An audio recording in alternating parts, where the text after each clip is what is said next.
It is Oshkosh Live, powered by Redbird Flight here on day 3, Ryan. Welcome back, everybody. It is day 3 here at the world's largest aviation extravaganza. It's me, Shawn Bean, with my intrepid co-host, writer, editor for the Fire Crown Aviation brands, and the founder of Aviation Geeks. Great to be with you here. It is 8:30 Central Time.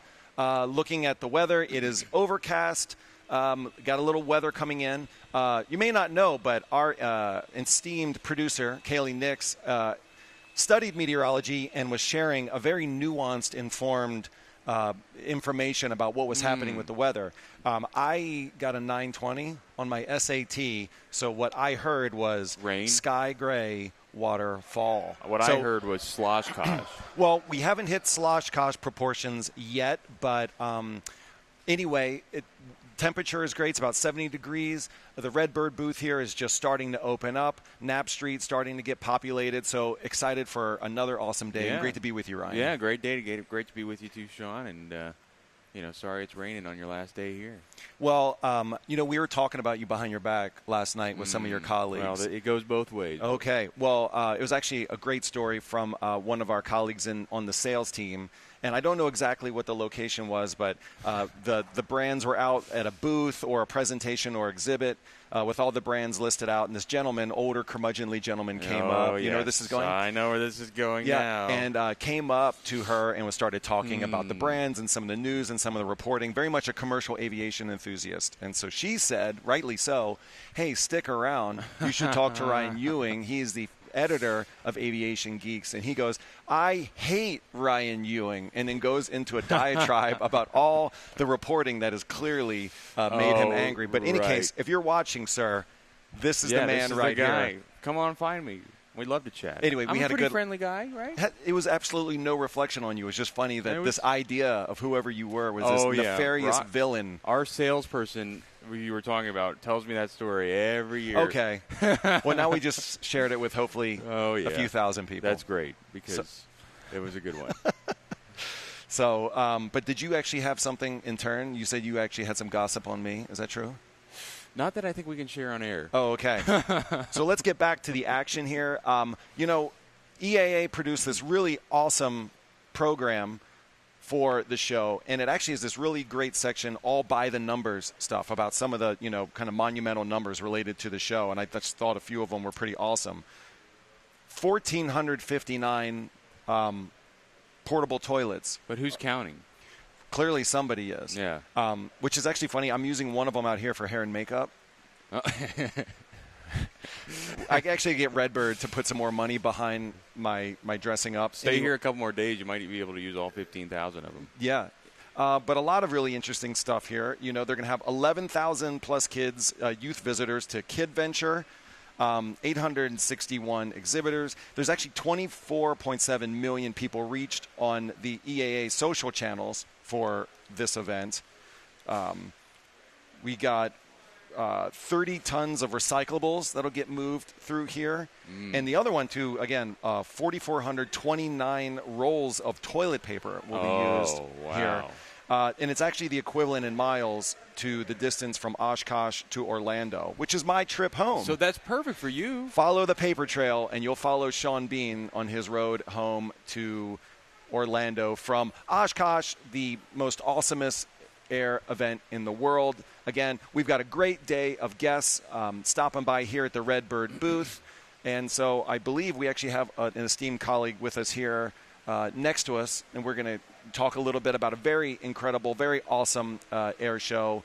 And want to turn it over to Greg Gibson with the National Championship Air Races. Greg, it's great to have you here. Morning, guys. Good morning. Good morning. So for the folks who are going to be watching our live stream, kind of maybe share a little boilerplate of the event. Well, the fun thing is this being the first year of the National Championship Air Races in our new home of Roswell. Our boilerplate has been a little bit. It hasn't gotten quite that hot yet. Okay. So it's hot news, but as far as being able to use it very often, we've had 60 years of the National Championship Air Races, of course, in Reno. And then 2023 was the last year that we were, given a license to fly there in that storied location. So Roswell now is our new home, and we are super excited about that. We've just had the warmest welcome from the people of Roswell, the people of southeastern New Mexico, the city, the state. Everyone there has just been absolutely just bent over backwards helping us come in and join that very storied community. There's a lot going on there, and it's got quite a history. Now, is it Roswell home of the UFOs? Is what they say. That's it. That's what they say. Have you seen one yet? Well, that really depends on how you define some of the aircraft that show up. There you go. There are a number of different things, and Elvis has been there this whole time. Yeah, the whole time. So we expect him to be in there. He's like in row G in the grandstand already. But, wow. So was there something that specifically prompted after, like you said, all those years at Reno, now moving to Roswell, New Mexico? Was there what the purpose or impetus for that? Well, as with all aviation, I think we all are experiencing some sort of developmental, in the name of progress, sorts of things where airports are being closed and certain encroachments are starting to affect the things that you can do at airports. So Reno Stead Airport there sadly was, we would call it victimized by that attitude. and at that point we were compelled to find a new home. And we went through a very extensive process. We went through I actually wrote the RFP myself for the cities that were interested in hosting us to go through the criteria of what it would take to have the National Championship Air Races. And this is a pretty interesting list. I mean, there's a lot I think people are probably not aware of that goes into that. So certainly there was no book in moving a 60-year-old event from where it's been to where it's going. So we were sort of building the airplane in flight, if you will. We definitely knew we were going to race. We knew we were going to be able to put it somewhere. We had 38 cities originally apply for the chance to host the races. We narrowed that down to 6. And, again, a very, systematic process of trying to determine, first we had to be able to race. What is the most available open, unencroachable ground that we could find that we could fly over unimpeded and safely so that we could, conduct the races. And then, flying it up to 5 and even soon 600 miles an hour on a race course, 50 feet off the ground, wingtip to wingtip with 7 or 8 of your closest friends is something that you just don't do in most locations. So that was the first criteria. And then, could the airport itself handle an audience that we tend to draw? Could they park? Could they sit? Right. Could they camp? Could they fly in? That's something that we are able to do now at Roswell that they could not do historically at Reno Stead. We have 400 general aviation parking spaces. So it's a very interesting dynamic and choice. Hotels are a little challenging. It's a little smaller area, but then so was Reno at the time that we took that when we came there. So it was all about racing. Could we race? Could we race safely? There's no field that's just, purpose-built. Let's just make sure that if racing ever comes our way, we've got plenty of unobstructed ground, no power lines and things like that. Said no one ever. Right. So, we really have had, Roswell was the best choice with all criteria concerned. We have had some infrastructure to build there, and the city and the state have been just remarkably accommodating. So Greg, September, talk about what's going to happen in Roswell. September 10th through the 14th, we've got our inaugural event there. We're 60 years old and brand new, as we like to say, and there's a quite the welcome, I think, for the National Championship Air Races in Roswell. We'll have our racing classes. 6 classes of racing will be there. Stoll drag, of course, is one of the newer classes and very popular. So everyone that's enjoyed seeing the Stoll competitions here, and if they've seen Stoll drag, where they actually fly, head to head. It's a 2,000-foot strip where they take off about 100 feet apart. They go down, land, turn around, and come back, and it's a drag race. So very, very lots of fun. And those are kind of our surfer dudes that really make up that class, along with now the closed course pylon racing, which is, of course, the historic racing that we've had there at Reno since 1964. And very exciting. So we'll have, all our infrastructures there. The city, again, has been over backwards. We're looking at having, outstanding Wi-Fi, for people to be able to come in and, keep track of things on their phones and post to social media. That's something that's very difficult on an airport. We've done some just nuanced things. How do we not have generators buzzing in your ears all the time? So having actual power at the certain locations where we're going to want to do that. So very much a customer-based experience that, you're brand new, you get a chance to build something, whereas where you were before adding it isn't as easy as doing it from the get-go.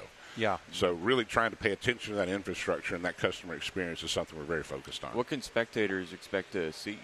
Well, we got, of course, the 6 classes of racing that'll take place, and then we'll have the air show that's kind of acts like the intermission. Like people maybe have never been to the national championship air races or air racing at all.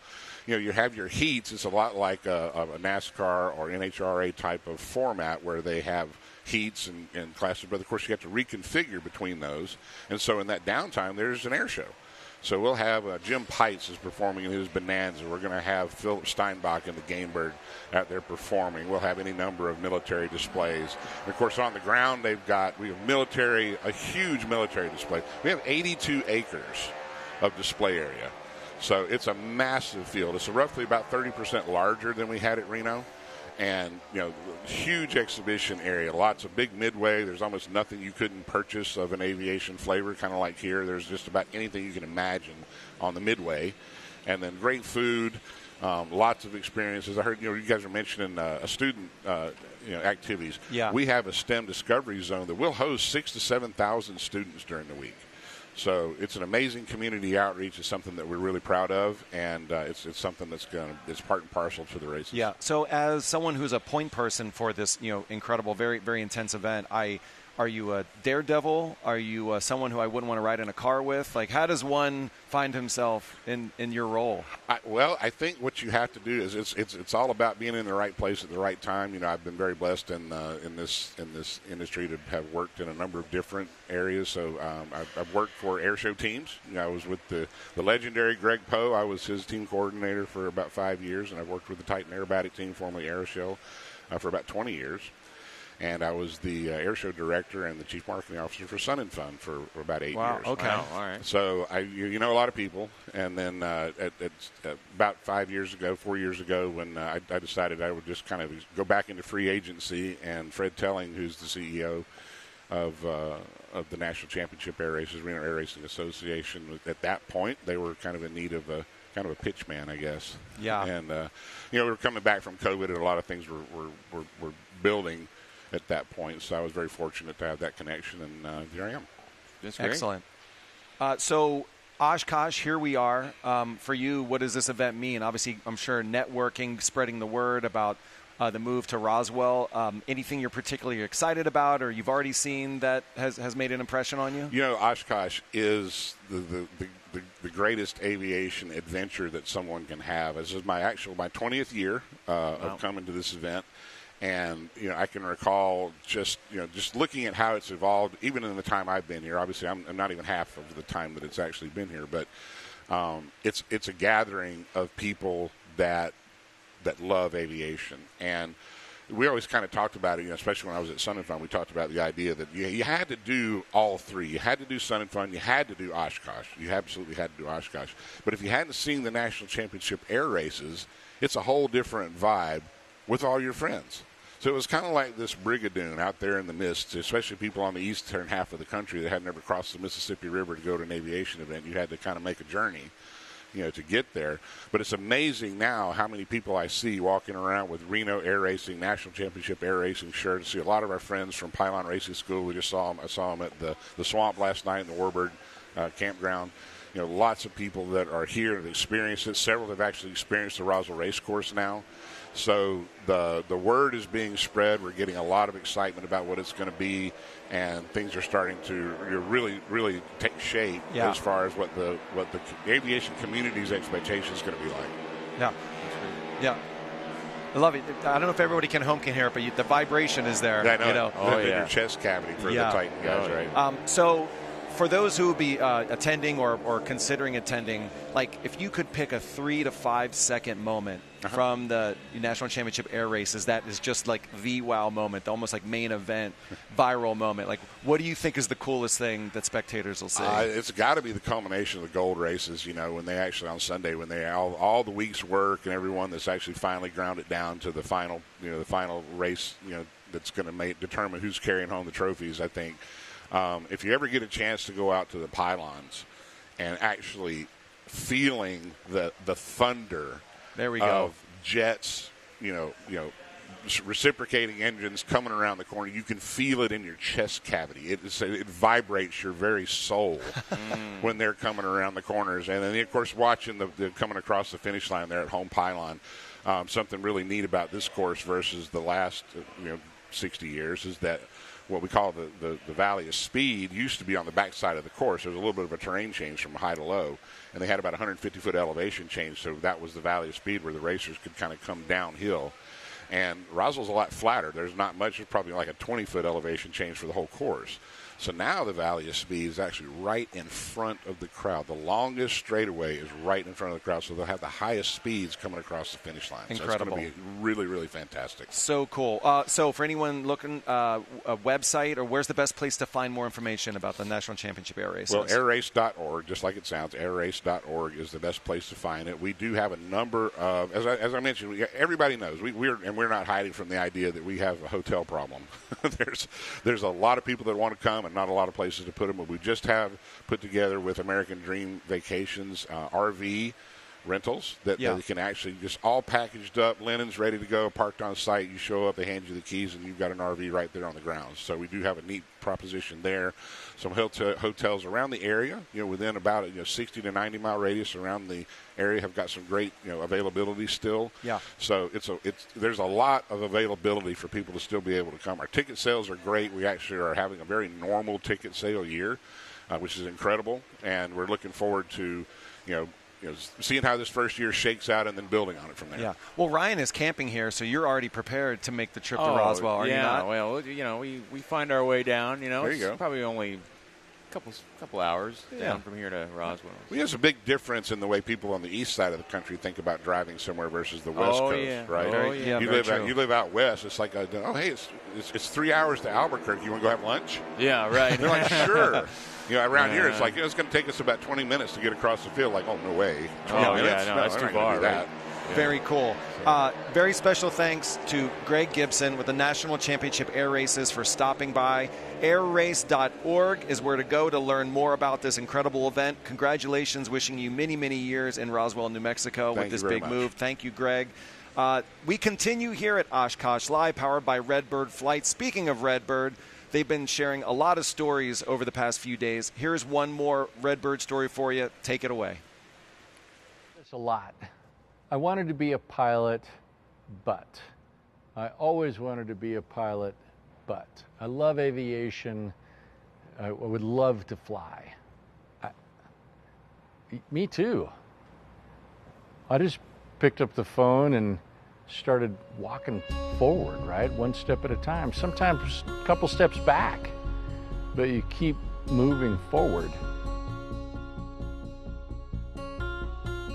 My life is a series of random yeses. My passion for flying came from the original Top Gun.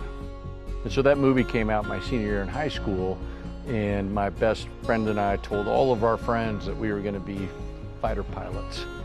And he went to San Diego State, I went to Pepperdine, and he called as we were graduating and said, we said we were going to do it, I'm doing it. And I said, okay, I'll do it too. And I literally pulled out the yellow pages, called the Navy recruit, the Los Angeles Recruiting Depot for the Navy.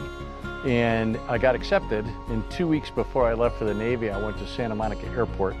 There was a learn to fly, $35 for 30 minutes. And so I went to the Santa Monica Airport, walked in the building and said, I'm going to Navy flight training in 2 weeks. Here's my $35. And the guy said, you're kidding, right? And I said, no.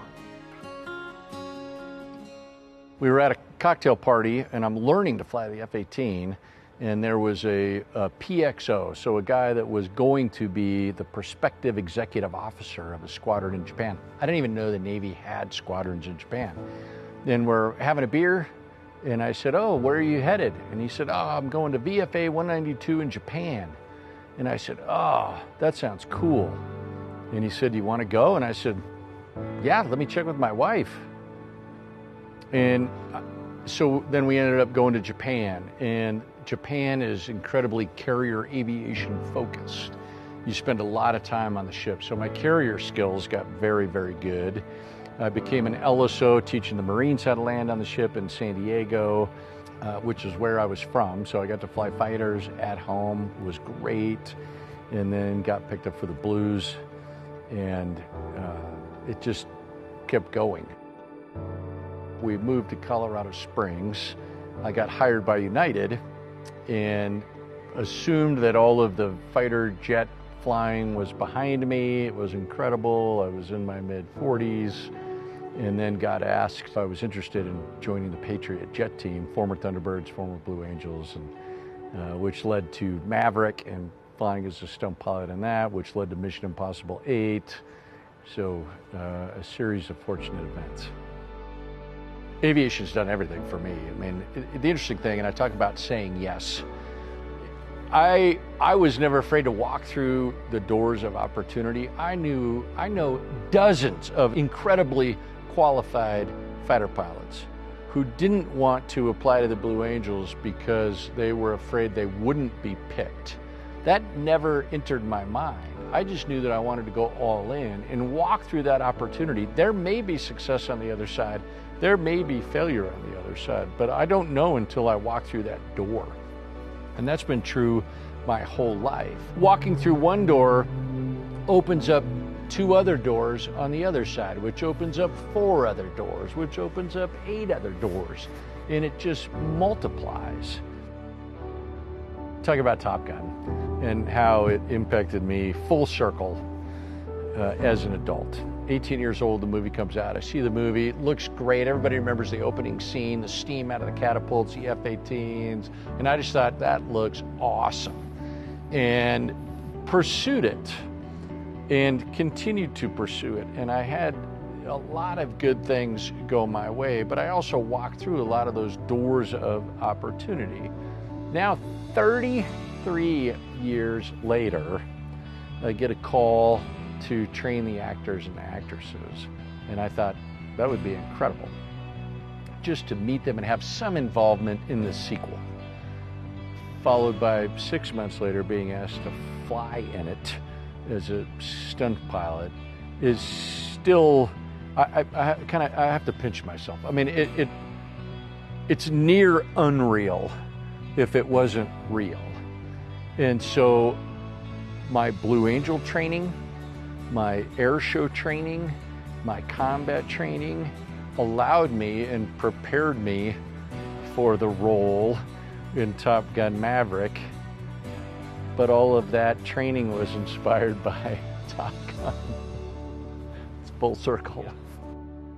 I think there's 4 stages of life, at least there have been for me. As a fighter pilot specifically, it's amplified. In my 20s, I was arrogant. I didn't know what I didn't know. In my 30s, I was experienced.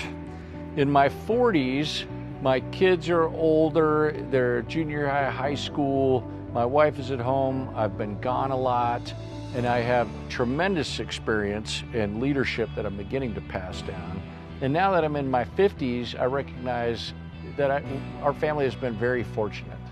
And I want to be able to try and provide those opportunities to others, whether it's through inspiration and support, motivation, mentorship, and giving back. And I guess you could refer to it as a legacy phase. I'm not really concerned about my legacy.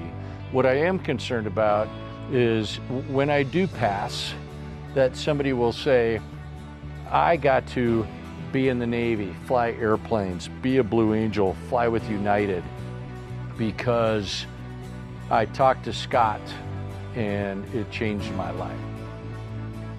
For the dreamers, the people that want to be pilots, people that are considering to be pilots, whatever your passion is, I want to do X. Say yes, own your errors, learn from them, and ask for help. Everybody wants to help others succeed. You'll do great.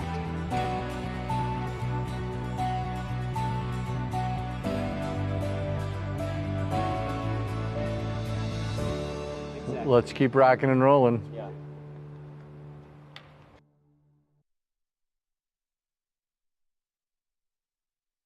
All right, David, thanks for joining us, Oshkosh Live. Why don't you tell us a little bit about Central Cylinder and the work you guys do?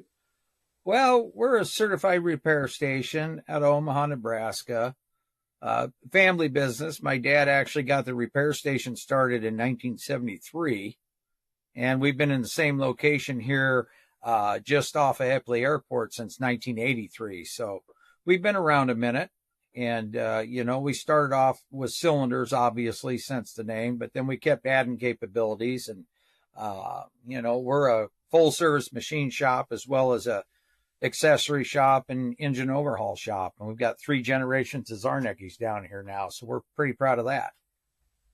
Oh, that's great. Congratulations. That's really cool. What makes Central Cylinder different than other overhaul shops? Well, I think what sets us just a little bit apart, there's a lot of good shops out there.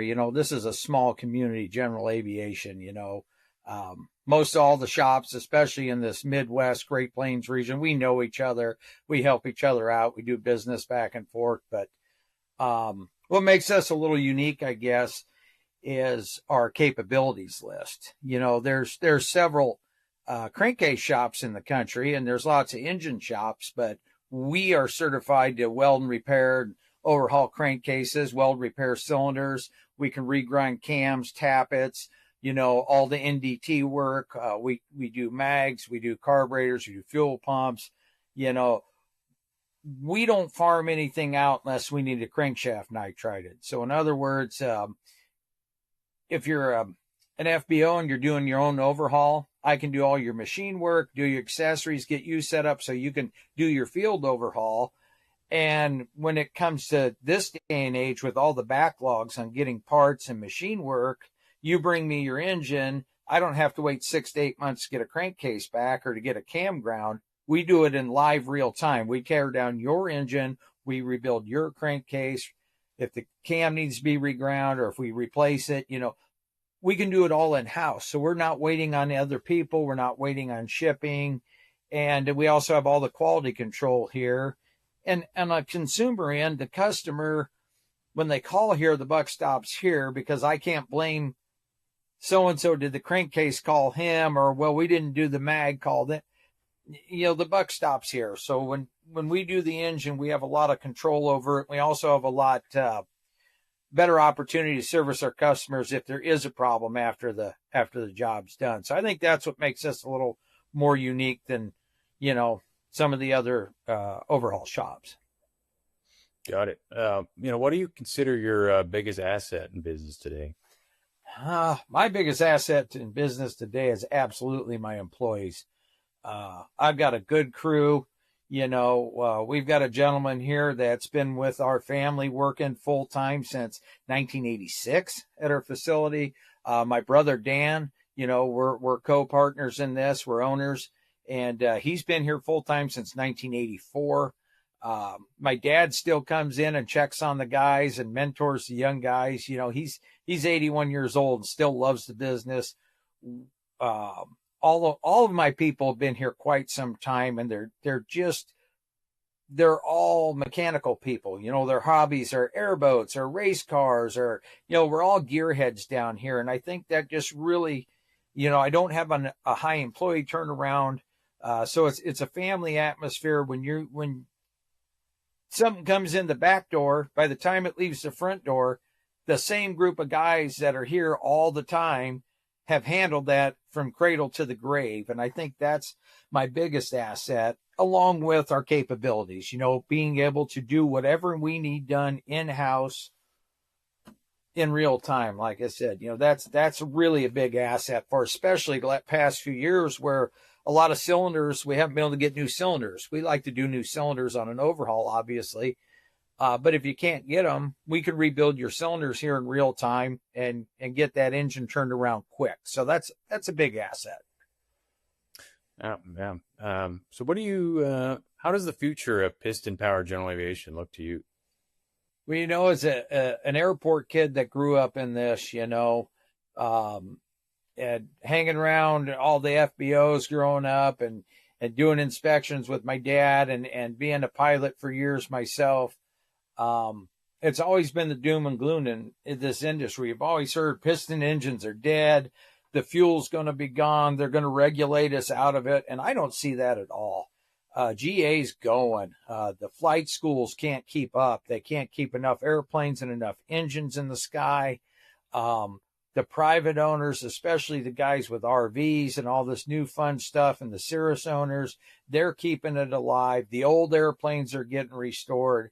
I think it just keeps going.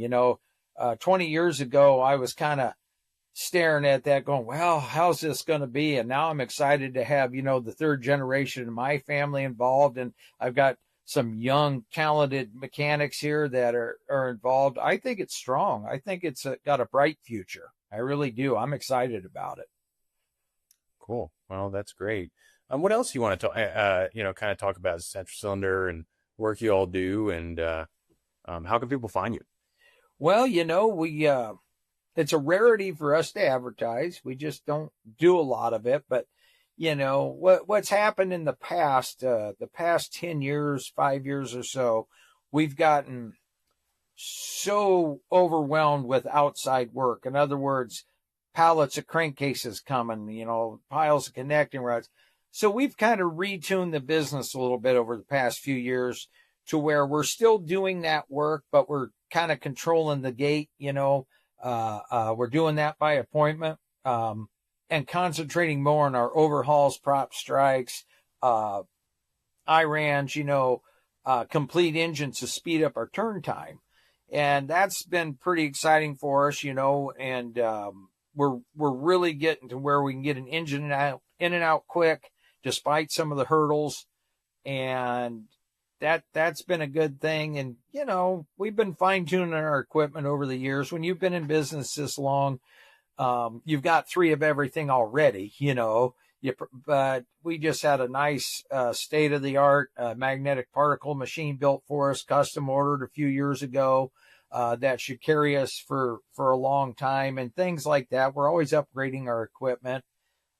It's just, pretty good stuff going on down here. Like I said, I enjoy the family aspect of our business. That's all of our employees. We're a pretty tight group, and we're a small shop though. That's what is a little bit of a thing. There's only 9 of us. That's not a lot for the amount of work we do. But you can find us on the web, centralcylinder.com, and that's about the only way to find us, or just give us a call.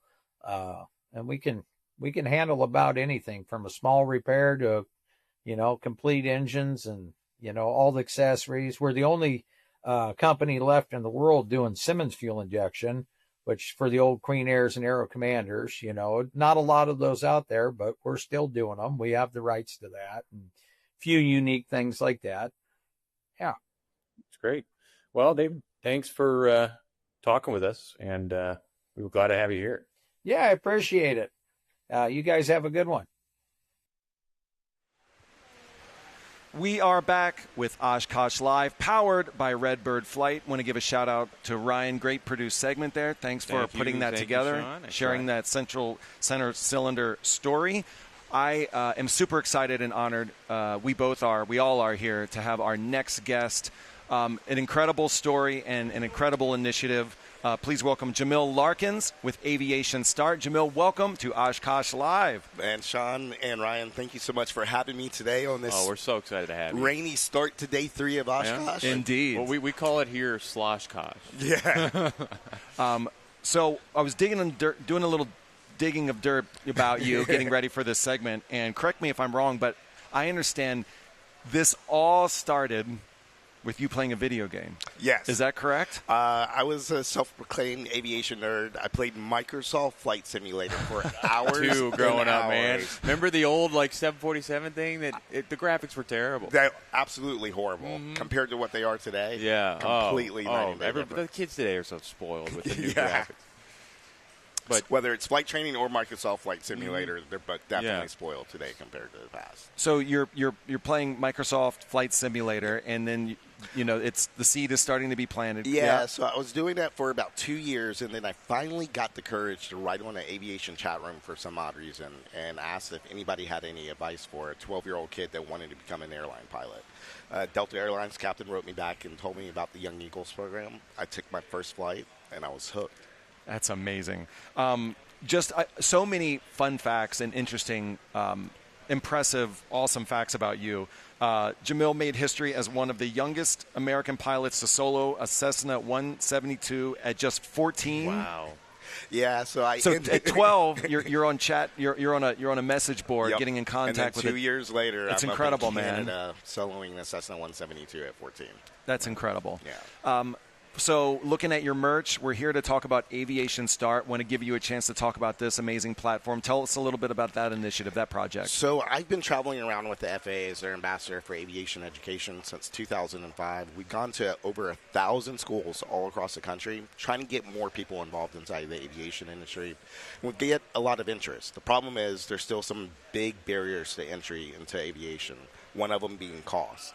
I knew that there was a ton of resources out there, but a lot of people just don't know where to go to find those resources. So I decided that we should create the largest aviation-focused scholarship and grant resource available. So aviationstart.org is just that.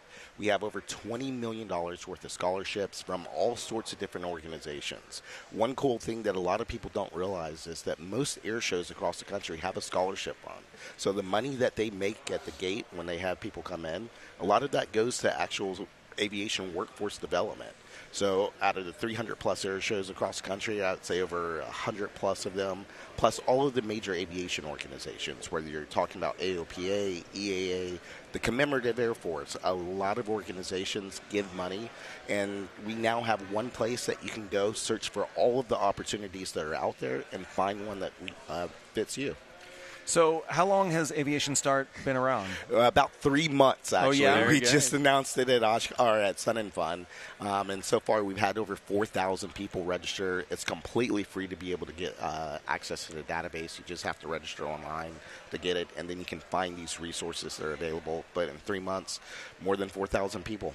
Well, it's amazing to think about, where your journey started and how there's certainly a Jamil in that group, right? Yes. Who's about to start on their platform. Have you had a chance to interact with any of these early birds, as it were? Yeah, so we're doing something, obviously the probably easiest way to reach out to the demographic that we're going after is social media. So I'm extremely active on TikTok, Instagram, Facebook, YouTube, and getting the chance to actually hear from students that have found out about the aviation outreach programs as well as start applying for scholarships has been really cool.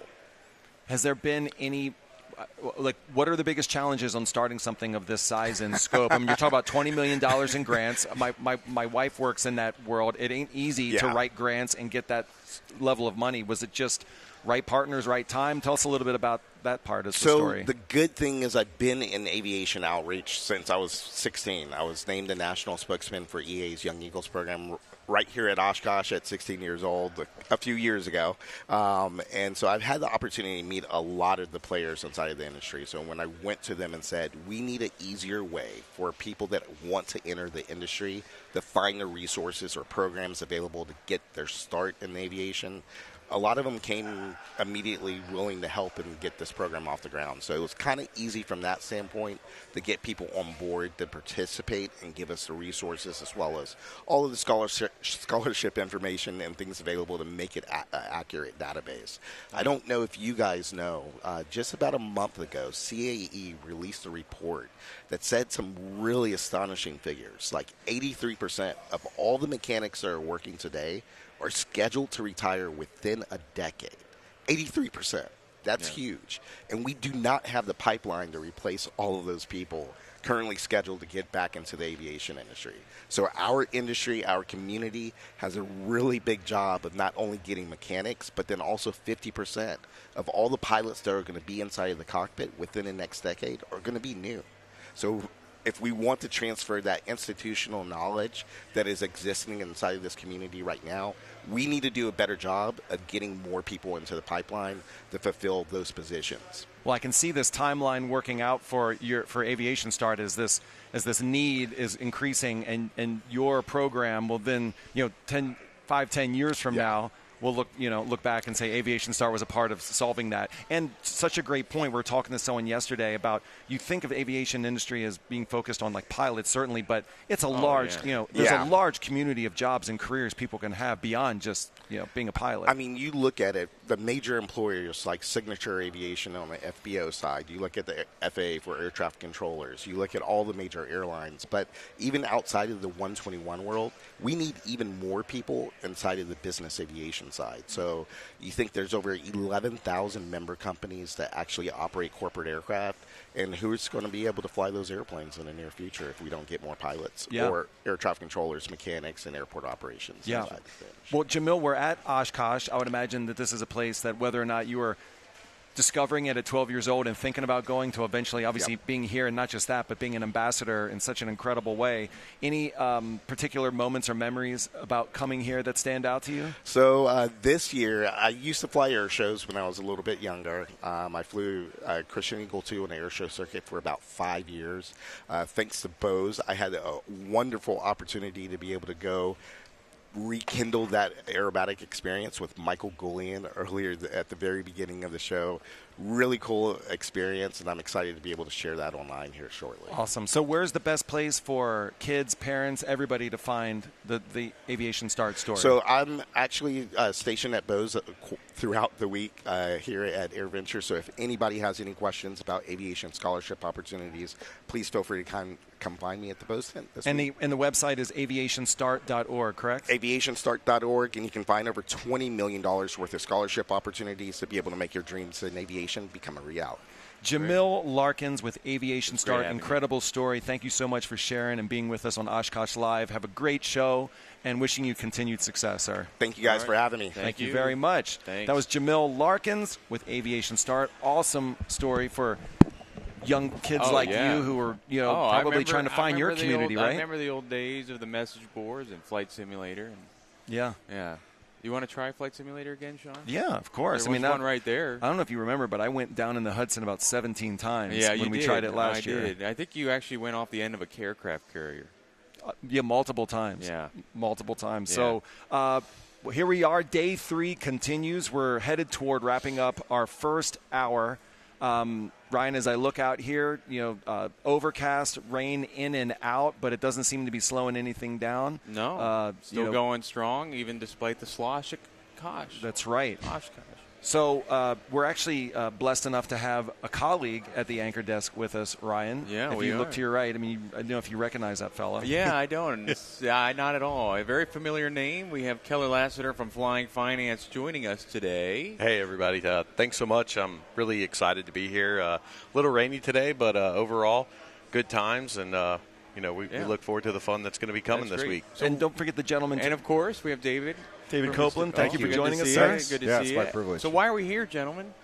We are here because recently we announced a large partnership between Bristow Aircraft and Flying Finance. We're now going to be one of their finance partners, helping their customers purchase airplanes through the means of finance. And we're super excited for the partnership, and we're looking forward to helping Bristow offer good, reliable financing to their clients. So, talk to me about how this partnership kind of came about. Maybe, David, you want to start. Why'd you pick this guy? Well, we'll get to that later.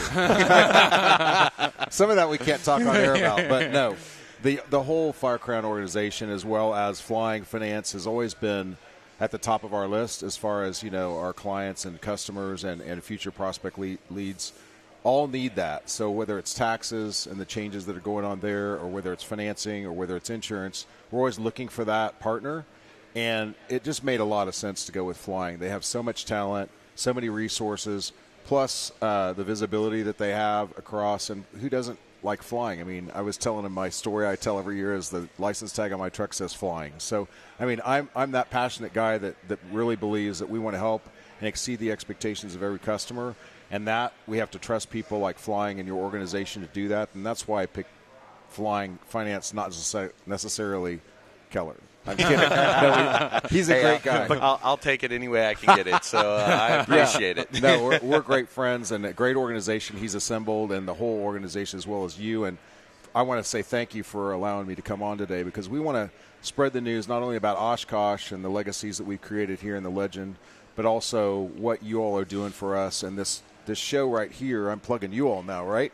It is fantastic because, like I said, the more people we can get involved in flying, ownership, flying lessons, whatever it is at any age, I'm always saying, getting more people involved in our industry is so important. And this milestone and event that we've had for so many years is a great base point for that. And so we talked to so many people. My son and I, he's now 23 years into this, and it's really cool the fact that over these years we're able to see so many rookies or first-year people. This year, from all the years I've been here, really is that year. So it sees there's a whole new influx of people coming in, and hopefully Flying Finance can help us get them in an airplane. Yeah. Oh, absolutely. Yeah. We do everything from light sport pilots all the way up to large jets even as well. So we even can finance flight schools and things like that. So we have about 150 banks on our platform.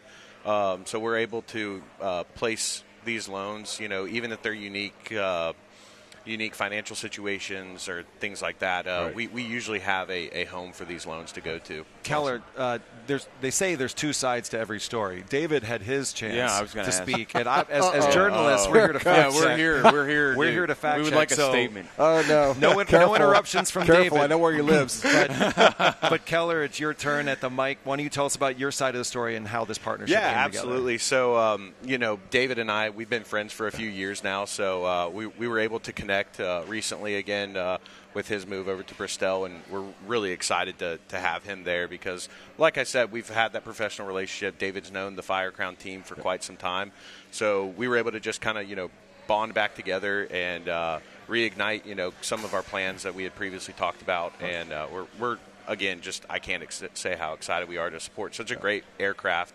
They're great for the training environment. They're great for the owner flown.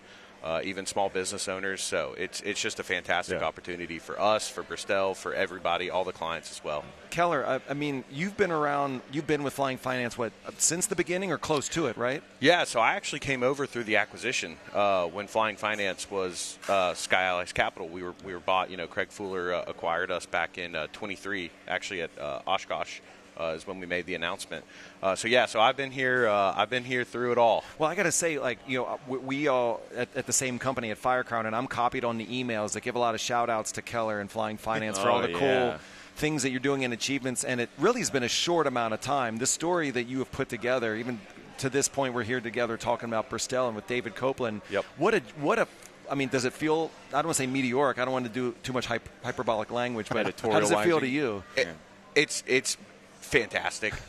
We've done a lot in a short period of time. So, Bristol is just another example of that, creating partnerships. And it's been really busy, but it's been a lot of fun. We've exponentially increased our closing, amounts, and we have reliable sources for those people with unique situations. And that's what I'm most proud of, is that we get to a yes when others get to a no. Yeah. So it's something that I'm proud of. My team is fantastic. Our back office team is just we have the best team in the business. Yeah, well, I just want to say, as a colleague, I appreciate all the success stories and the love and appreciation that gets shown about all the things that you got going on. So kudos to you. That's awesome. David, not that, obviously Keller is not the entire Bristol story. So I want to let's tell a little bit about Bristol 2025. We're here at Oshkosh. Tell us some of the other stories that you're really proud of right now. What's happening in your universe? Every day that we're talking to customers and leads and people in the industry or industry vendor partners, it's so fun to be here. It resets the passion moment, which is awesome every day that we're here. Even if it's raining, it doesn't matter to me. I'm in there. So I think, here at Oshkosh, we're raising the bar again. We've had our largest display ever at Oshkosh. We're making a pretty big move and transition into the United States. We've been very, very successful overseas, with Mosaic being announced yesterday after I think it was a 10-year thinking program with that. That's major for us because we have Mosaic-ready airplanes already in production. So the announcement of what those particulars are is still being filtered out through our engineers and our team. But super excited to be here for that, as well as look at what's coming, right? The innovation that we're bringing to the platform. I think Greg was on here earlier, and the H-55 program, an all-electric aircraft program, and we've taken that across the United States, going into Canada soon. That's a cool innovation program. We've got our TurboTech organization that's working on the turboprop version of our B-23. Our B-23 platform is also up for certification by the FAA and Part 23, which is it's going to happen hopefully by the end of the week, but we have an indication that that's going to come very, very soon. So that paired with Mosaic versus the momentum that we've got here and where we're coming to the United States and building up our representative base as well as customer service and support is key. And we've introduced some cool things like a new SimWorks program for simulation. We have probably the first thing in the industry in our market space is called Bristol Direct. So 24/7, 365 line that you can call and you actually get a person, actual living human person that will answer the phone and talk to you about what you need, whether it's a brochure or you need technical support or parts, 24/7, 365. And I think that's unique. We see a lot of people in the commercial space or even the business aviation space doing that, but not in our space. So we're carving a new piece there. Of course, flying finance, I call it always fasten your seatbelts because we're going to sell you an airplane that's going to be financed, and we want you to have a lot of fun and safe flying around the world. So to rewind a little bit, I wanted to ask you about the H-55 partnership. Yeah. They were on Oshkosh Live earlier this week. Tell us a little. Could you add a little bit of color there about that partnership? Yeah. So as we know, when Solar Impulse flew around the world on that historic flight, really kind of set the stage for what's next. How do we apply that technology and make it real for pilots of the future, right? Because Andre did a fantastic job in setting records and doing all the things he did on that flight. But what we want to do is apply that same technology and engineering to a fixed-wing airplane. So we took a base airplane, which is very tried and true, which is the B-23, and paired it with a great partner at H-55. Basically, we're proving that, and we've been across the United States really to get important feedback from communities, from airport operators, from governments, from flying, just individuals that come up that really aren't really as familiar with flying and private flying, flight schools. So we're getting that input and also proving the aircraft. We've done over 150 demos with 100% dispatch reliability at temperatures up to 114 degrees with incredible performance. Also, the flyover dBs are very, very low. Actually, the airplane is quieter than ambient noise when it flies over. So we're looking at how we expand our envelope with safe, certifiable platforms. And pairing like we did with Rotax with those power plants, it's pretty much a no-brainer for the future in communities and countries around the world that may have more emphasis on, different kinds of fuel and different kinds of energy sources to power their aircraft, and that's just one of them. Very cool. Very cool. Yeah. So you mentioned Mosaic. I was there at the press conference yesterday. It's really hot out there. Yeah. How do you guys feel? How do you guys feel about it? Awesome. I mean, we've been in the background preparing and talking about it. Our signage had said Mosaic ready even at Sun and Fun. Our B-23 RG also had the best of show. I'm going to brag a little bit about that airplane. All right. It's flying right now, so it couldn't make it into the booth. It's a pretty busy demo that we've got going around. So we were set up for that ahead of time. I think it's also until it's actually printed and announced, like I think it's pretty official now, we're able to look at how those things are going to apply to our product line that we've got. Yeah. 5 models, 15 different variations with engine and power plants and platforms.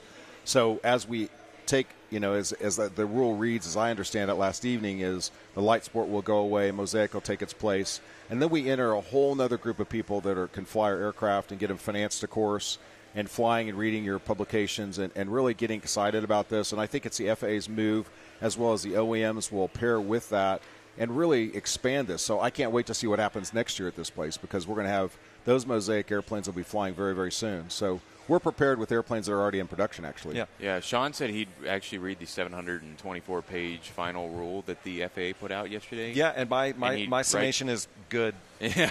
Right? I mean, let's just keep it simple, right? But I did want to ask you, Ryan, from the editorial side, because you were at the press conference, I know flying, and you filed that story.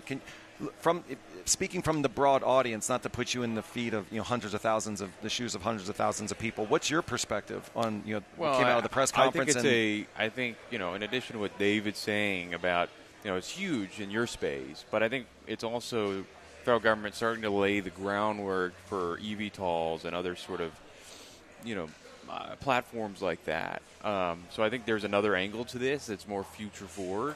Obviously, it opens the door for stuff like Bristol and others, and I think just like you, we're also still looking at all the data that's in that 700-page document. But it's very interesting, and I've never seen. Well, funny story actually. So the DOT sent the email out for this press conference. I'm like, oh, great, it'll be a little press conference with Sean Duffy and Chris Rushlow. Plenty of time to ask questions. And then EAA put out a post on X yesterday before the event and told everybody where it was. And so it was massive audience. Yeah. It was massive. There were so many people there. Well, I would be remiss if I didn't ask Keller, who is on the campgrounds. He is in the mix, a man of the people here. Oh, yeah. Keller, give us a little bit of report. Good people watching, there must be, correct? Oh, absolutely. The best people watching you could imagine in the campground. That's how I like to do Oshkosh. I like to get in there, do it with everybody else, and be in the action. You were barbecuing last night, right? Oh, yeah, we had burgers going. We did a good job, didn't we? We did. Baked beans, burgers. That sounds great. You did most of it. Yeah. It's kind of how it usually ends up.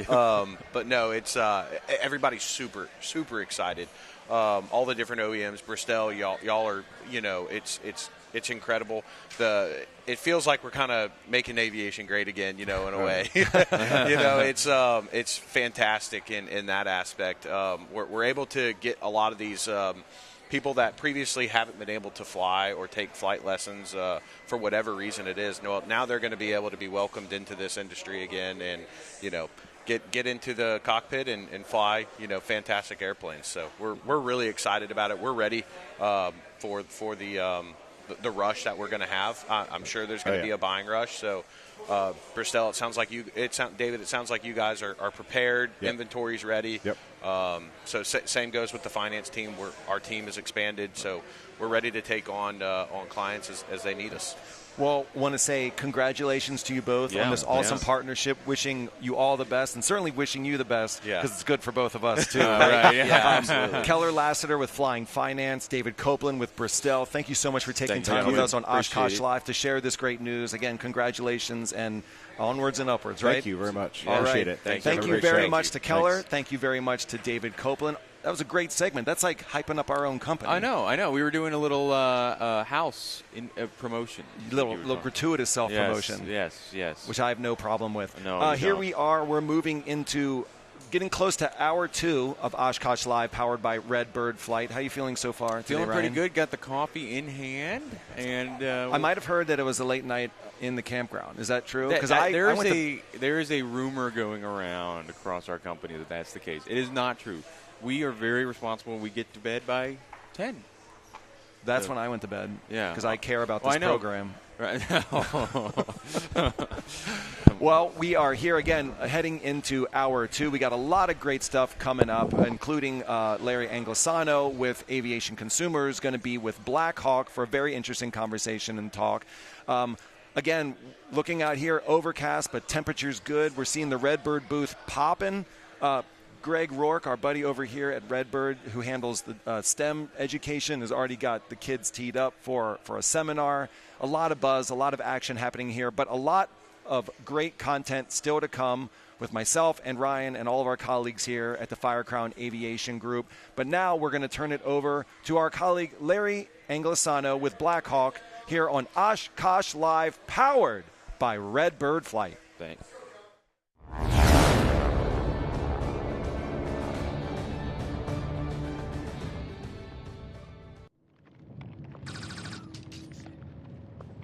It's happening.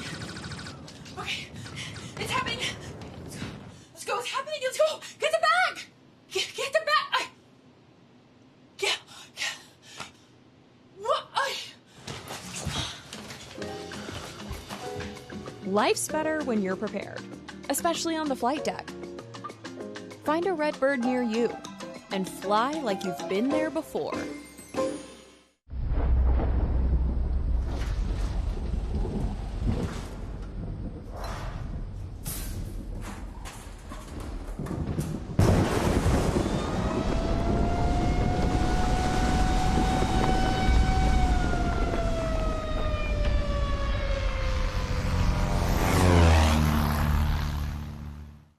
Next.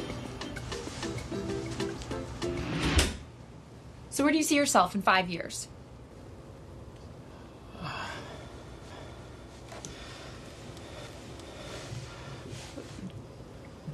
trashed. Life's better when you're prepared, especially on the flight deck. Find a Redbird near you and fly like you've been there before.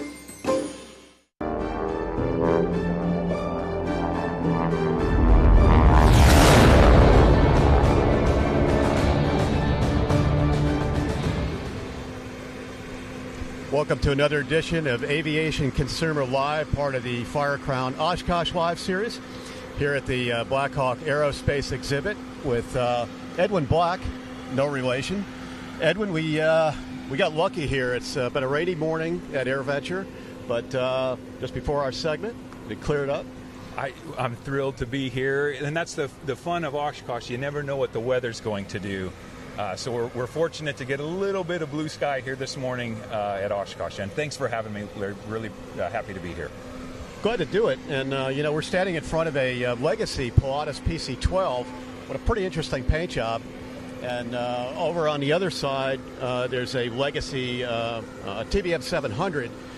And, that's a good segue to talk about what Blackhawk has built here in the industry.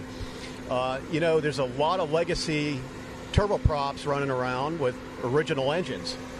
And you can talk about the specifics, but Blackhawk has made a good business of retrofitting older turboprops with higher powered engines. It doesn't matter what you fly, you always want to go faster, you always want to climb better, and you always want more efficiency and performance. That's exactly what you get with a Blackhawk conversion. Take it from the top. How'd you get into the business, and what do you bring to the table to the legacy turboprop market? Everything from legacy PC-12s and TBM 700s to King Airs, Conquests, and everything in between. There's one thing that we've found when you're dealing with aircraft, and that there's no substitute for horsepower. And so we've had a lot of owners and operators over the years come up to us and say, hey, we love this airplane. We're coming up on an overhaul event. Is there any way you could put a bigger engine to make it go a little bit faster, make it climb a little bit more efficiently and better as well? So back in 1999, we started with the Conquest 1, the 425, where we took off the old Pratt & Whitney -114A engines and put on the Pratt & Whitney -135A engines. And since then, we've just expanded out to multiple other platforms. So the 425 was our first platform. We moved into the King Air series, starting with the 90, moving into the 200s, into the 300 and 350 series. We've expanded out to the PC-12, partnering with Finoff Aviation as well on that. And the advantage to it really is that you take an older legacy aircraft and bring it up to the new factory standard. So for example, on this aircraft here, your serial number is between 1 and 850 or so.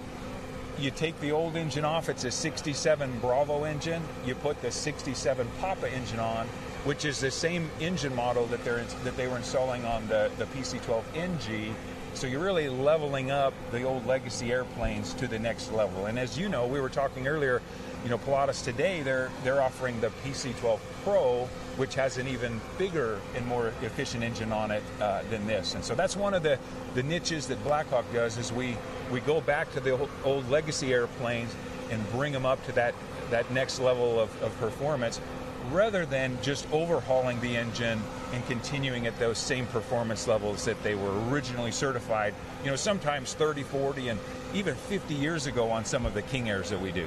Yeah, the fleet's definitely getting older. And let's talk more about specifics about how you chi-chi more performance out of these engine upgrades. Now, backstop me here. You got a higher shaft horsepower engine, but it's still derated for airframe limitations. Right. But the advantage is you could carry that horsepower up to a higher altitude, where the older engines may start to slow down, right? That's exactly right. So what we've found is we always want to stick with the original airframe certified horsepower limit. And so what we'll do is we'll take a higher powered engine and then flat rate it. So, for example, on the King Air 350, for example, we'll take the 67 Alpha engine, which is a 1200 shaft horsepower engine, and we'll flat rate it down to 1,050 shaft horsepower, which is what the airframe limitation is. And so what that allows you to do is pull that horsepower to a much higher altitude so you can climb faster, and then once you're up at that altitude, you enjoy pulling more torque, which of course is more speed. So on the King Air 350 series, you'll see a 30-knot speed increase by installing the bigger 67 alphas on it. So the pilots get to enjoy, not only that climb, you can get up and above, through the weather a little bit faster, and then once you're there, you set in and cruise 30 knots faster. And who doesn't want to go faster, right? That's why you have these airplanes. Everybody wants to enjoy that speed, and that's what we do here at Black Hawk. Yeah, let's sort of go through the product line, or at least the retrofit line. Now, these are STC applications. So let's take a little walk back in time where maybe let's start with a Viper Cheyenne 1 or 2 or something, okay, with stock engines. What's the performance look like on an older Cheyenne, and then throw some Black Hawk PT6s on it? What's it look like? Yeah, so we've got an STC, and Black Hawk has roughly 40 total STCs now, and they're mostly engine-centric. So oftentimes we'll have to get an STC for some gauges or for some propellers or things of that nature. But on the Cheyenne series, we've got an STC that'll allow us to put the 135A engines on, and we exclusively work with Pratt & Whitney, so it's the PT6 family line. So we'll put the 135As on the Cheyenne 1, the Cheyenne 2, or the Cheyenne 2XL. And so depending on your airframe model, you'll see some different performance variants of that. But if you put a 135A on the Cheyenne 1, for example, you're going to rocket up into your, up to the flight levels where you're going to cruise, almost 25 knots faster in a Cheyenne 1. So it's a phenomenal program. And then the Cheyenne 2, of course, had a bigger engine on it. So you'll still see a gain, just not quite as much as you would on the Cheyenne 1. And of course, the Cheyenne 2XL had a straight 135 engine on it. But you'll still see more efficiencies in the Alpha engine, where you're still 15 knots faster in the Cheyenne 2XL. And that's a model, and we found this a lot with some of these older aircraft. There's almost like a cult of following where people love the Cheyenne series. They love the 425 series. And so they'll put the money into it because they know they're going to fly it for a long time. Versus overhauling, there's just not as much value in flying at the same speeds, whereas you can dash up your engine and gain that extra horsepower and efficiency. Yeah, we'll talk about refurbs because I think it's a worthy topic before we close. But let's move down the line in twin turboprops. Another popular twin turboprop, Cessna Conquest. What's that look like with these engines? Yeah, so the Cessna Conquest, what we do on that is we'll take off the old 112 engines, which are a 450 shaft horsepower engine, and put the 135As on, which are a 750 shaft horsepower engine. So again, we'll flat rate it down to that, to that 450 limit. And what we do is we'll lower the torque limit so that you're not exceeding the airframe horsepower limitation. And you're going to see, 285 knots true airspeed in a Conquest 1, which is phenomenal. Most people are going to be cruising, closer to the 260 knot range, somewhere in that ballpark. So you can see the value of putting the bigger engines on. And that's the other part of it, is the economics have to make sense as well, where if you look at what an overhaul would cost versus putting a new engine on, can you justify that difference? And when you look at how much time you'll save on the airframe, the lower operating costs of having a zero-time, zero-cycle new engine with the warranty and all of that, the economics really balance out. And then the other thing we always like to tell people is when you go to sell the aircraft, you still have a newer engine on in its place, and so you're going to see that value come back upon resale as well. So it's really a win-win on both fronts, both performance-wise and economic-wise. Yeah, let's talk about propellers. Start with this one behind us. This is a Legacy PC-12. Say again what variant PT6 is on this one. Yeah, so this engine, it's a PT6A-67 Papa engine. So it's the same engine that was installed on the PC-12 NG.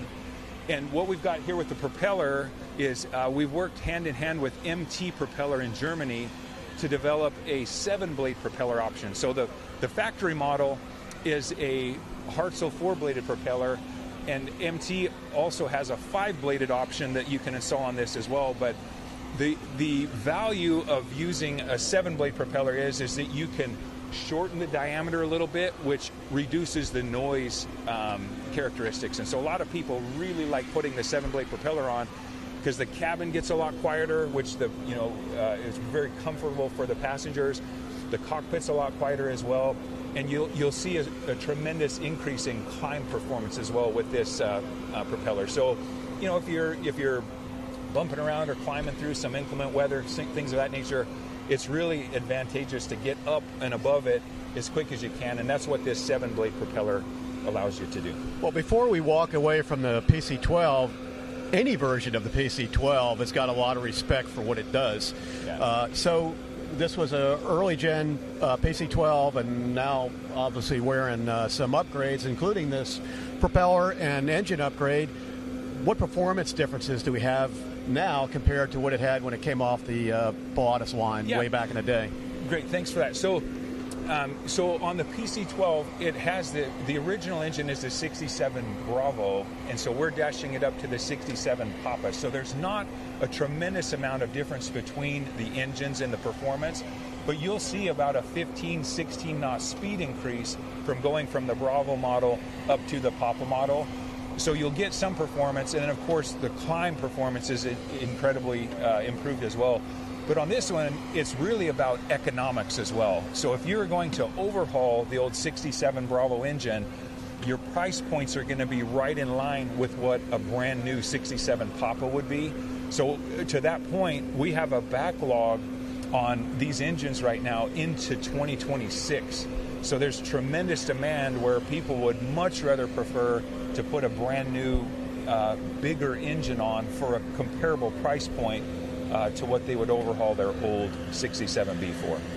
Yeah, so if you're talking about delivery times, it's probably a good time to talk about supply chain. And when you and I got together a few months ago, we were talking about tariffs, and you were concerned about pricing. What are you seeing as far as delivery times on these PT6s? It's a pretty lively market, isn't it? It is. It's when you look at across the market, general aviation has seen an increase in activity, since the COVID years. People want to fly private, and so whether it's a PC-12 or a King Air or a TBM series, you're seeing a lot of people gravitate towards private aviation. And so what that has caused, it's like the perfect storm where Pratt & Whitney and all of their suppliers have really been backlogged trying to get the parts out. So we'll purchase, more than 130 engines from Pratt & Whitney this year, and we do have some supply constraints. Where on the PC-12, for example, our 2025 order is for 30 engines from Pratt & Whitney, and all of those are sold. Our next year's order is for 36 engines, and most of those are sold as well. So we're doing really, really well. And one of the exciting things we announced this week at Oshkosh is that we just celebrated our 2,000th engine delivery from Pratt & Whitney. So over the course of 25 years that Blackhawk's been upgrading these aircraft, we've now sold more than 2,000 engines from Pratt & Whitney. So we've been a tremendous partner for Pratt & Whitney. We're the largest non-OEM buyer of Pratt & Whitney PT6 engines, and so they give us that OEM status. But yeah, it's a issue that we're seeing right now is the supply chain. So one of the things we tell people is, you used to be able to just call us up and within a month or two we could get you some engines. You need to plan much more further down the road.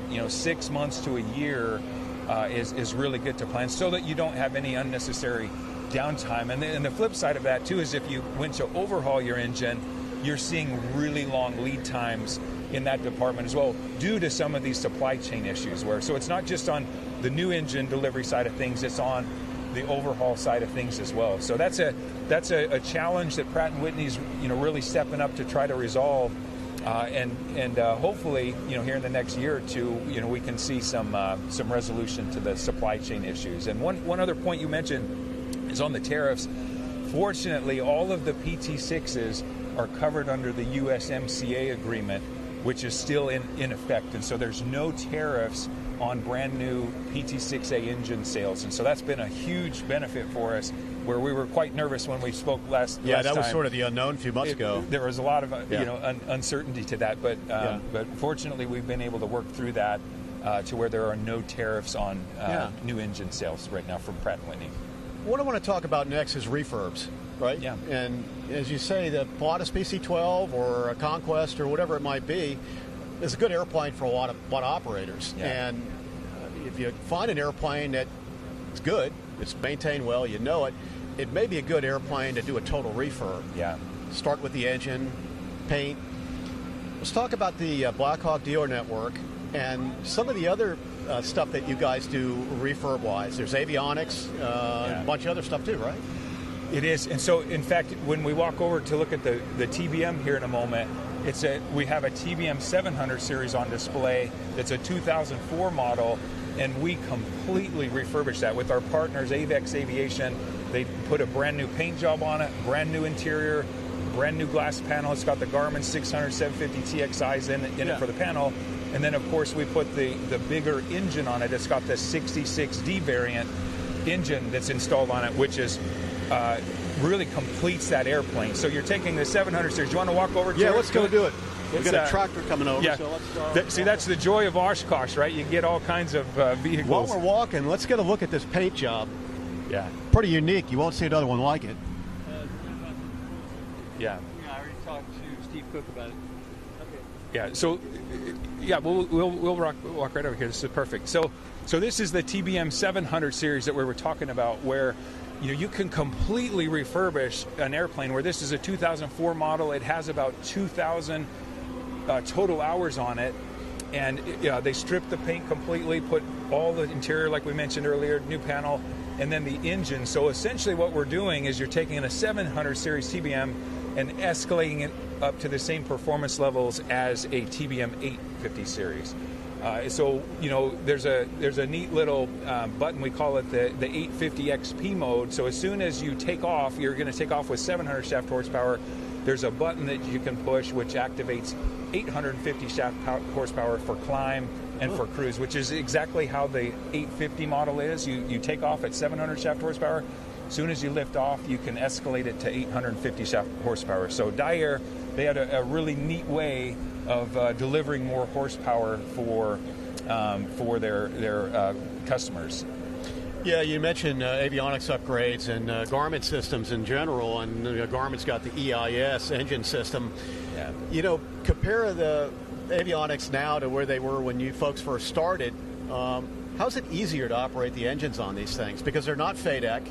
You do have to be careful about over-torquing and all that, but how does an EIS system, part of an avionics upgrade, make it easier to operate? Well, and that's a great question as well, because it does become a lot easier. There's a lot less workload when you improve the avionics on the airplanes. And so whenever we put new engines on, you're also going to change some of the engine gauge parameters. So we've got to work with partners like Garmin to make sure that we put the correct markings on it. And to your point, the pilot, they have enough workload going on, and so the EIS systems, they've got really neat, warning systems. You'll see some flashing and things of that nature. If a pilot's doing something they shouldn't be doing, it'll start to talk to you. So it's a very efficient way to help reduce some of the pilot workload, where they can quickly and easily monitor what the engine's doing, and then make sure they don't exceed any of the engine limitations. Yeah. Let's talk about the dealer network. So if you've got a TBM or Pilatus or any of the other aircraft that fall under the STC, who does the work? Let's talk about service centers. Yeah, perfect. And so that depends greatly on which aircraft model you're working with. So for the TBM, for example, one of our sister companies, Avex Aviation, they have, they'll do new aircraft sales and they'll maintain aircraft as well. They've got a whole MRO network. One of our facilities is in Camarillo, the other one's in Broomfield, Colorado. And so with this airplane, we completely refurbished it at the Camarillo Center, where they put the glass panel in, paint interior, and all of that over there. So it's really helpful to have that factory owned or factory detail in the service center network. And then when you expand outside of that to, say, the King Air fleet, we've got a network of over 80 distributors across the globe that sell support and maintain the different engine upgrades. And the nice thing about what we do is that the engines, they're Pratt & Whitney engines, so they fall within the same maintenance criteria as the Pratt & Whitney protocol. So any of our authorized distributors can maintain those engines in accordance with the Pratt & Whitney standards. And then we also have some Blackhawk-owned factory service centers. They're called Blackhawk Performance Centers. There's one in Columbia, Missouri, one in Colorado, one in Glendale, Arizona as well, just as an effort to help customers, maintain their aircraft and have a place to go where they can get all of these upgrades at a really valuable price point as well. Yeah, if we're talking about price, I know it's tough to really put a hard number on it, but I'm thinking resale, right? Yeah. Which is still a pretty lively market. So you take a TBM or Pilatus or something that's got stock engines. What kind of increase in value in general would you see with a Blackhawk converted engine? Yeah, so generally speaking, you're going to see the same value that you put into the aircraft from an engine perspective. You're going to see that same value return. And so most people don't put an engine on just to turn and sell it. They want to fly it, and then maybe 5 or 6 years down the road they'll sell it. And so what we found is almost 100% of the airplanes that we've upgraded within a 500-hour window sell the airplane for 100% of the value that they put into the engines. And so it's almost like thinking of it that if you remodel your house, if you put the money into the kitchen, that's going to give you the best resale value on it. And an engine's a lot like the kitchen of an airplane, where you're going to get the most resale value out of an engine. And so, for example, this airplane, which is for sale, by the way, so it's like I said, a 2004 model with 2,000 total time on it, and we're offering it to the market for $2.4 million with a run-out -64 engine on it. You're going to see the aircraft price be in that low $1 million range. So you put the engines on, the paint, the interior, the panel, and you're going to be up somewhere in that $2.4 million range. Versus the alternate option is you could go buy an 850, and so you got to kind of look at what the values of an 850 are. And so if you had an 850 with a freshly overhauled engine, you're probably going to be close to that $3 million price point. So you can see by refurbishing a 700 series and picking it up for, say, $2.4 million, you're going to save some money and extract some value out of that proposition. It would occur to me that with delivery delays on new airplanes, for a lot of operators, it may make sense to do a refurb or a re-engine on their existing airplane. Yeah. Is that still going on? I know some of the OEMs tell me that the lead times are starting to come down. Yeah. Maybe it's the economy, but what's the typical logic for the average operator of these turboprops? Yeah, and that's something we've seen a lot of, where if you can't get a brand new airplane, the next best option, of course, is to just build your own and refurbish your own. So if you were looking at a lead time on a new aircraft of somewhere between 1.5 years to 2 years, you can go buy an older aircraft.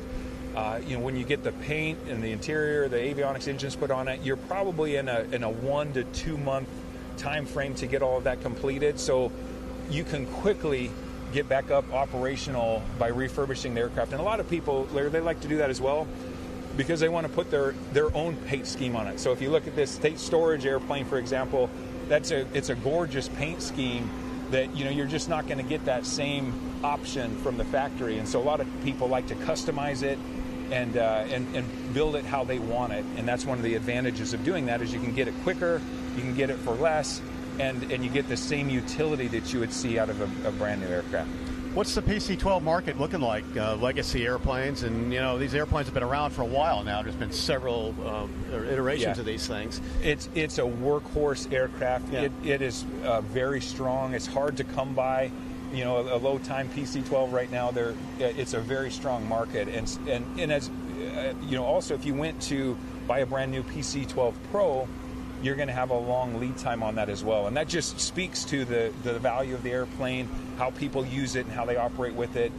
There's a tremendous value for that. And that holds true for King Airs as well. Like if you went to buy a King Air 350, right now there's a really long lead time. And so you can do that same process where you can refurbish a 350, get it in service a lot quicker than you would, say, a brand new 360i.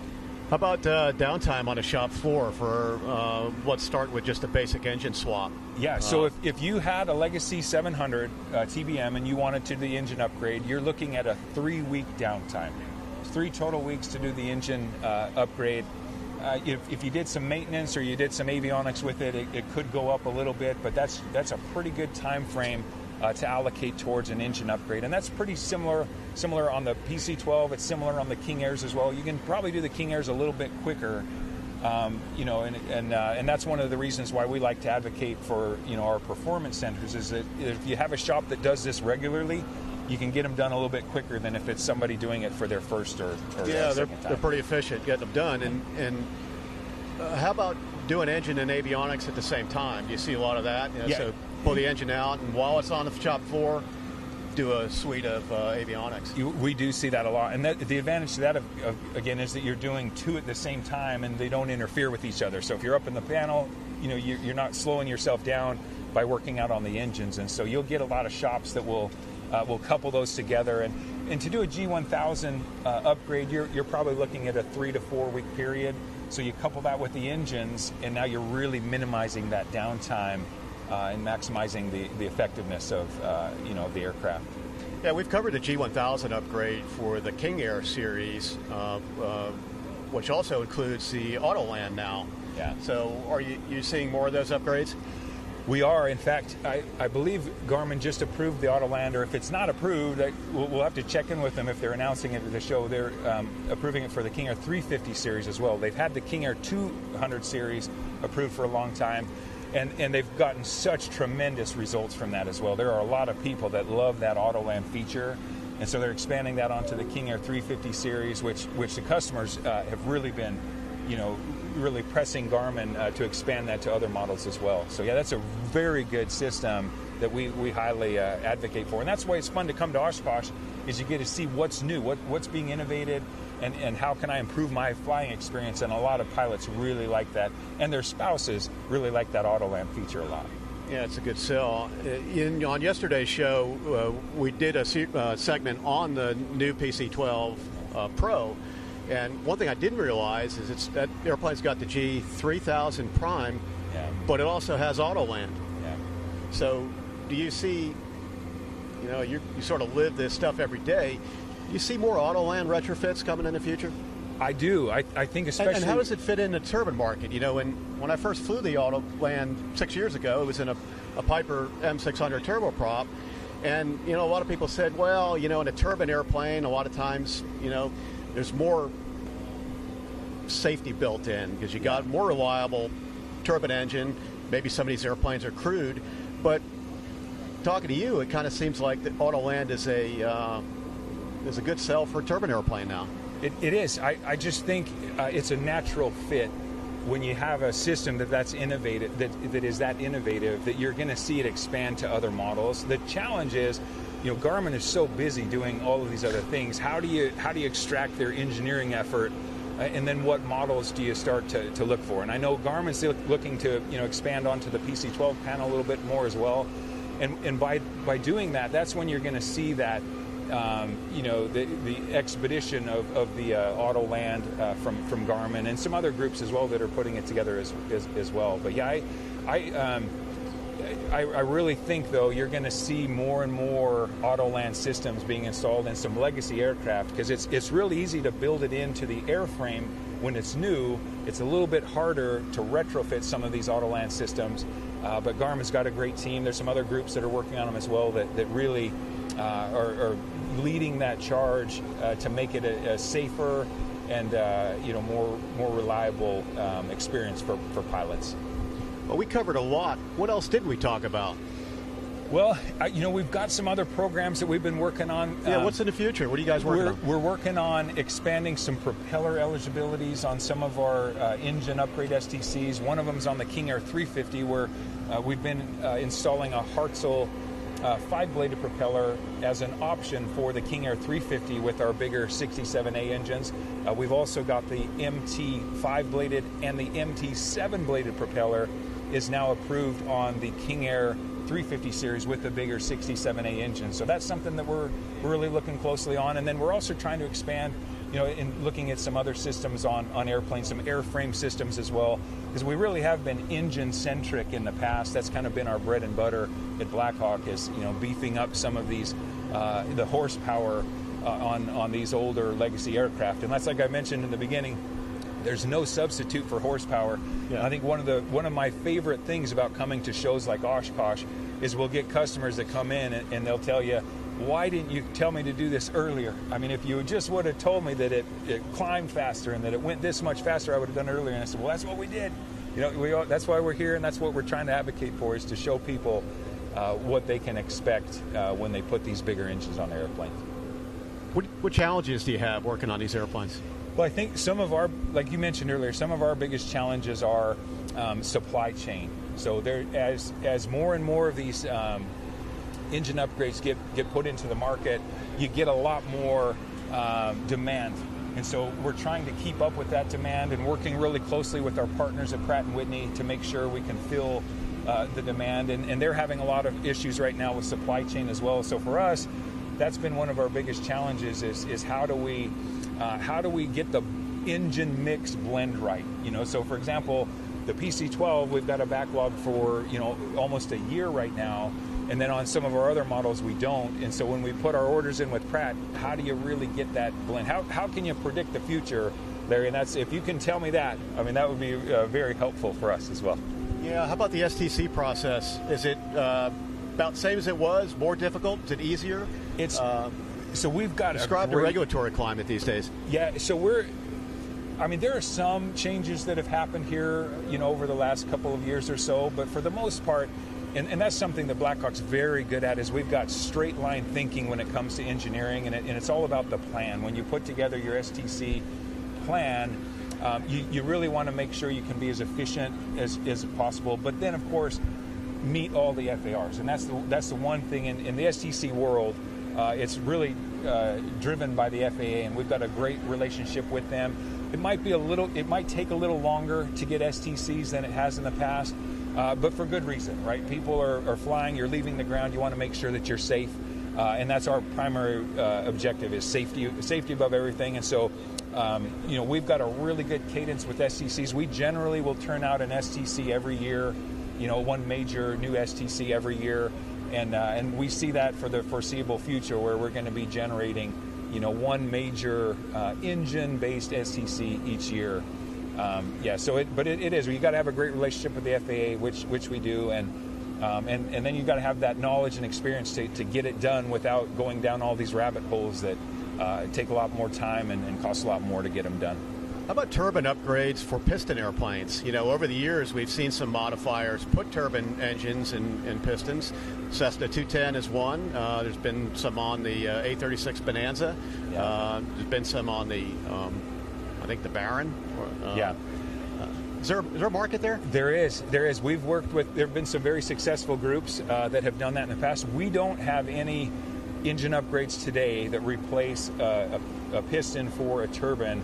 But that is something that we have been eyeballing and looking to do as we're kind of getting thin on the turboprop markets as far as what new models we can work on. I was going to ask you that. Yeah. What haven't you tapped? So, there's a couple models, like there's a King Air 100, and there's some older ones that you probably just don't have the market for. Those old 100s with those old Garretts. The old Garretts. We looked at a couple of those options, but just the economics are a little bit harder on that. And so clearly, when you're developing an STC, you want to have a large market so that you can recuperate, a lot of the engineering efforts that you're putting forth. And so it's harder to find those turboprop markets that we haven't already engaged with. And so we are expanding to look to do things on, piston to turbine, and some other options as well, maybe with some of these, fuel mandates that are coming down the pipelines. We're really eyeballing that really closely to see if there's something we can do, even outside of the turbine market, to really make a difference for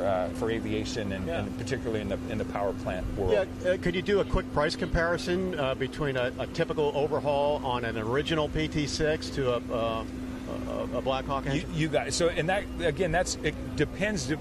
There's a lot of options there, whether it's a first run or second run, and there's a lot of different variations there. But just as a rule of thumb, like on the PC-12 that we've been talking about, most people are going to budget somewhere in the $1 million for a 67 Bravo overhaul, versus the new engine is going to cost just a little bit above that. So that's kind of your comparison there. But then you get on like the old King Air 90s, where you've got an old 21 engine, and you can overhaul both 21 engines for somewhere in the $600,000 to $700,000 range, versus putting the new 135As on, which is just north of $1 million. So you've got a little bit more of a price delta there. But the thing that sells it at that point is the performance, right? When you put the 135As on the King Air 90, it's a whole nother animal.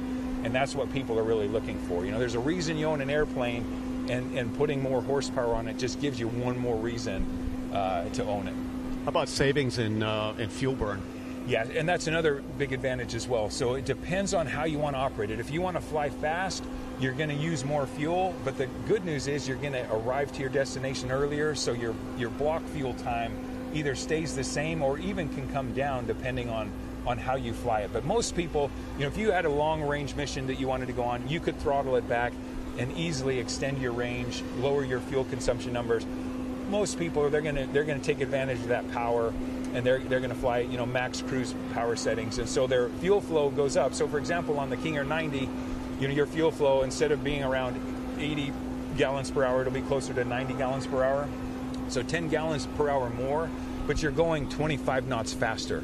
So over the course of the trip, your fuel flow or your fuel use is very similar, very comparable to the old engines. And that's another big thing, is one of the big savings is you're putting less time on the airframe and the systems, and that's how you can really save money. Is you're flying less time, which is going to save you on some of your time-based inspections and things of that nature. So what are some of the time intervals? I take this PT6 that's on this DBM. What's the hot section? Yeah, so the hot section on this is the 66 Delta. It's an 1,800-hour hot section with a 3,600-hour overhaul. Okay. Anything else we didn't cover?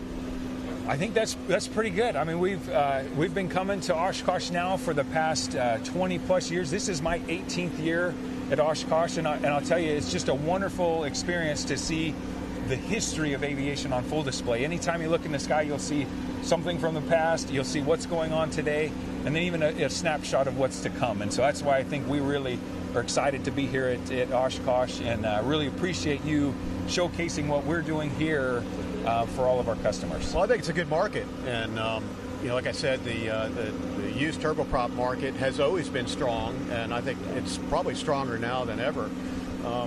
Look into your crystal ball. What do you see for engine tech in the next, say, 10 years? Throw a curveball at him, because he's got all the answers. That's a good one. So I know you're seeing a lot of talk about, you know, there's some different engine models that are coming online. You've got GE's developing that Catalyst engine for the Denali aircraft over at Textron. So we're really monitoring that very closely to see if there's any way that you could, you know, put that on a retro market. You know, we love working with Pratt & Whitney, and they've got some new engine models that they're working on. I know you'll see some of these new FADEC or EPEC engines that are coming out for the TBMs on the 960 series, and then also on the PC-12 on the Pros that are coming out right now. And so easier engine operation yet. It's a phenomenal engine. The challenge is retrofitting some of these is a lot more tricky, because you have to have full integration with avionics and systems, and it's a whole different animal compared to some of the hydromechanical PT6s that we've been working on for years. So, but we're excited to look in those areas, and you know, we'll see what comes about with that. Yeah. Well, we'll turn it back to the studio, and I love talking to Edwin Black, because I love talking about turbines. And you've been watching Aviation Consumer Live, part of the Fire Crown Oshkosh Live series. We'll be reporting here every day, I think, to the end of the week. And for Aviation Consumer, I'm Larry Anglosano. Thanks for watching.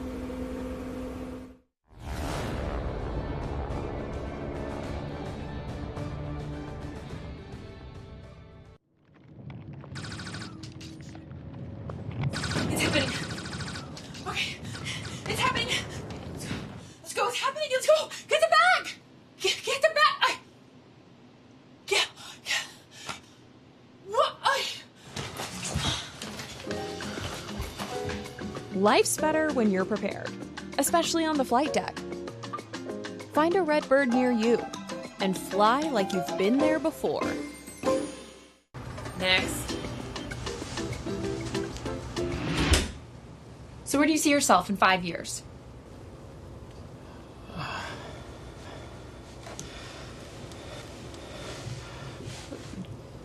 Trashed? Life's better when you're prepared, especially on the flight deck. Find a Redbird near you and fly like you've been there before.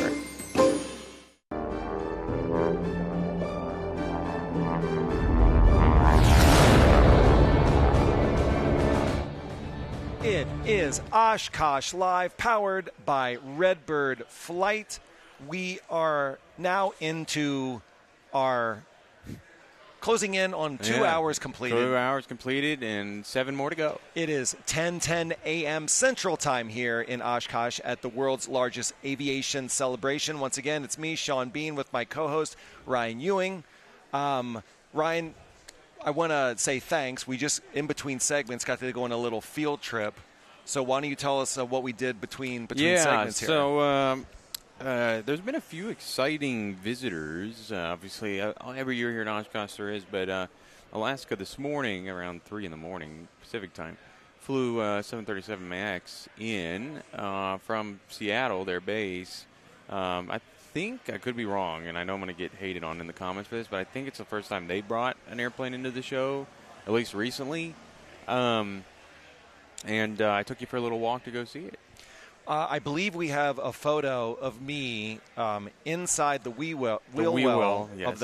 of the 737 MAX. There he is. Yeah. My goodness. A lot going on in there for you 737 guys out there. You all know it's a unique little setup. I got to tell you, I think if you did a brain scan on me right there, like, it would be just darkness. Mm-hmm. There would be very little in my brain that would be lighting up, understanding. Like, that looks like the Death Star. Yeah, well, it could, I mean, there's no wheels in space, really, so no need for a wheel well no, on the Death Star. But it's an important piece of humility, I think it was. It was a grounding experience for you. It was. But really incredible. Thank you for the field trip. Very much appreciate it. Yeah, the field trip to right there. Right over there by Boeing Plaza. Mm-hmm. Again, beautiful weather. Sounds crazy to say, but it's overcast. The rain has stopped. And it's just a nice, even temperature, no sweating, no heat, crazy heat influx here. So it's a beautiful day here at the Redbird booth. We've got the youth over here in their flight class, their STEM class with Greg Rourke, the Director of STEM Education with Redbird. Everyone checking out the simulators behind us. It's been a great day so far. A lot of great content coming up. And next, we have a very cool segment with Kayla McLeod of Plane and Pilot. I believe we're going to be going on a shopping spree with her. Sounds very fun. Kayla McLeod with Plane and Pilot is going to be with our friends at MyGo Flight for a shopping spree. Let's throw it to Kayla now. Kayla McLeod here with Plane and Pilot, and I'm here with Nick at MyGo Flight. Nick, thanks for having us. I thought it might be fun to come out and do a little shopping today. That sounds fantastic. Give me your card first, and then I'll tell you about all the cool stuff. Wonderful. Sounds great. So we've got quite a bit of stuff to get started on, so can you guys follow me? Let's jump right in. All right. So we came out. There's a problem with GoPros, and FlightFlix have solved this problem. So we have in-flight power, and we've developed an airfoil generator. And what that does is provide pretty much coast-to-coast power. All you have to do is buy our mount, a metal case, our airfoil generator, and you'll be able to plug it in with a special door that keeps it all attached.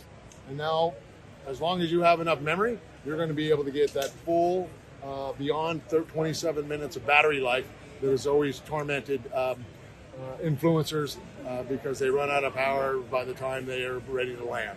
So the next thing we developed was a navigation light mount, and you can see here, nav light. Here's our nav spacer. What the nav spacer does is it provides power to your camera and also a location to mount your GoPro camera or Insta360 camera. So that, in our mind, is pretty cool. Quick question, Nick. What does the GoPro Charger retail for? The airfoil generator retails for $479, and some people go, "Oh, that's a little pricey," and I go, "Compared to what?"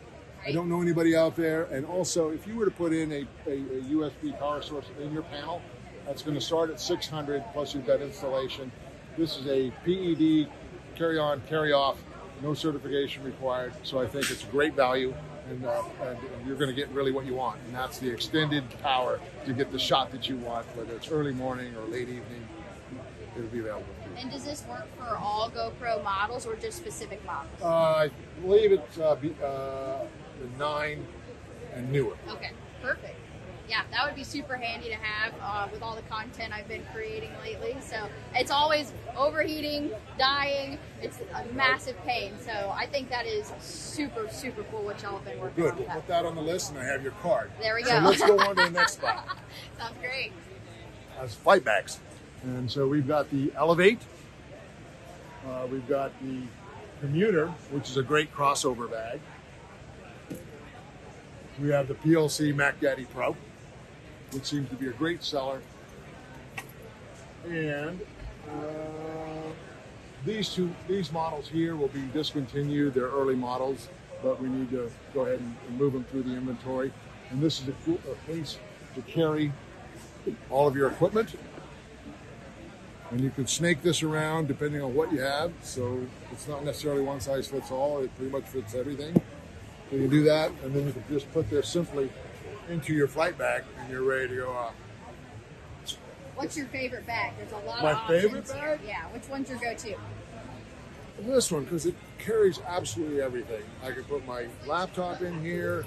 I can put in my iPad in there. I can put charts, paper, cables. You have all of this space available. You have this webbing or this net so that you don't have to open the pocket to see what's in it. So it'll save you time. And just by looking at it, you know what's not there or what is there. And you can see that you set it down, it stands up. Wow, that's a and good it's deal. gusseted so that you could simply reach in. So this is the big section here. You put in, a couple days of clothes in there. I don't know if you can get all your shoes in there. I don't know if I can get all my clothes and shirt, shoes, but maybe you can. I can put my hiking shoes in there and go, or my flip flops with a couple of days clothes, my Doppler bag, and use that. Here's a nice soft spot here to put your keys. And what does this sell for? This one is $329. Okay. And you can see here, this is for your sunglasses, very soft, won't scratch. You have your office out front, so to speak, is what I call it, is the office. So you put your keys, secure them in there, passport, secure it. Notice this is all interior is light, because a lot of things in aviation are black, and they get lost. Like, where'd it go? And then months later you find it and go, oh, there it is.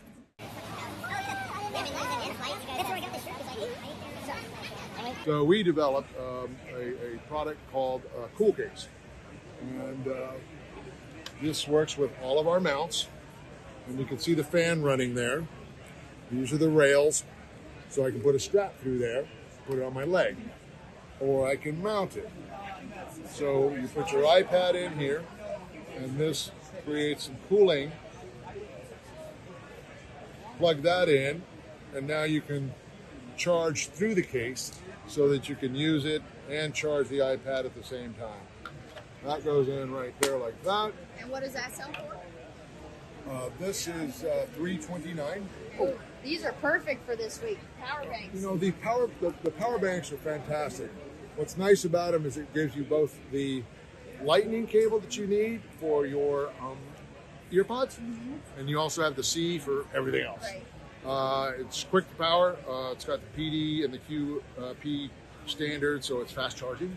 And just plug it into a 110 outlet. It'll charge in about an hour and a half. How many charges do you get out of it? I get about 2.5 on a phone and about 1.5 on an iPad. Okay. And you'll really, really like it. We use it all the time. It sits in your palm of your hand behind your iPad, so you can still use your phone. Nice. Or you won't have to be tethered to the wall, that type of thing.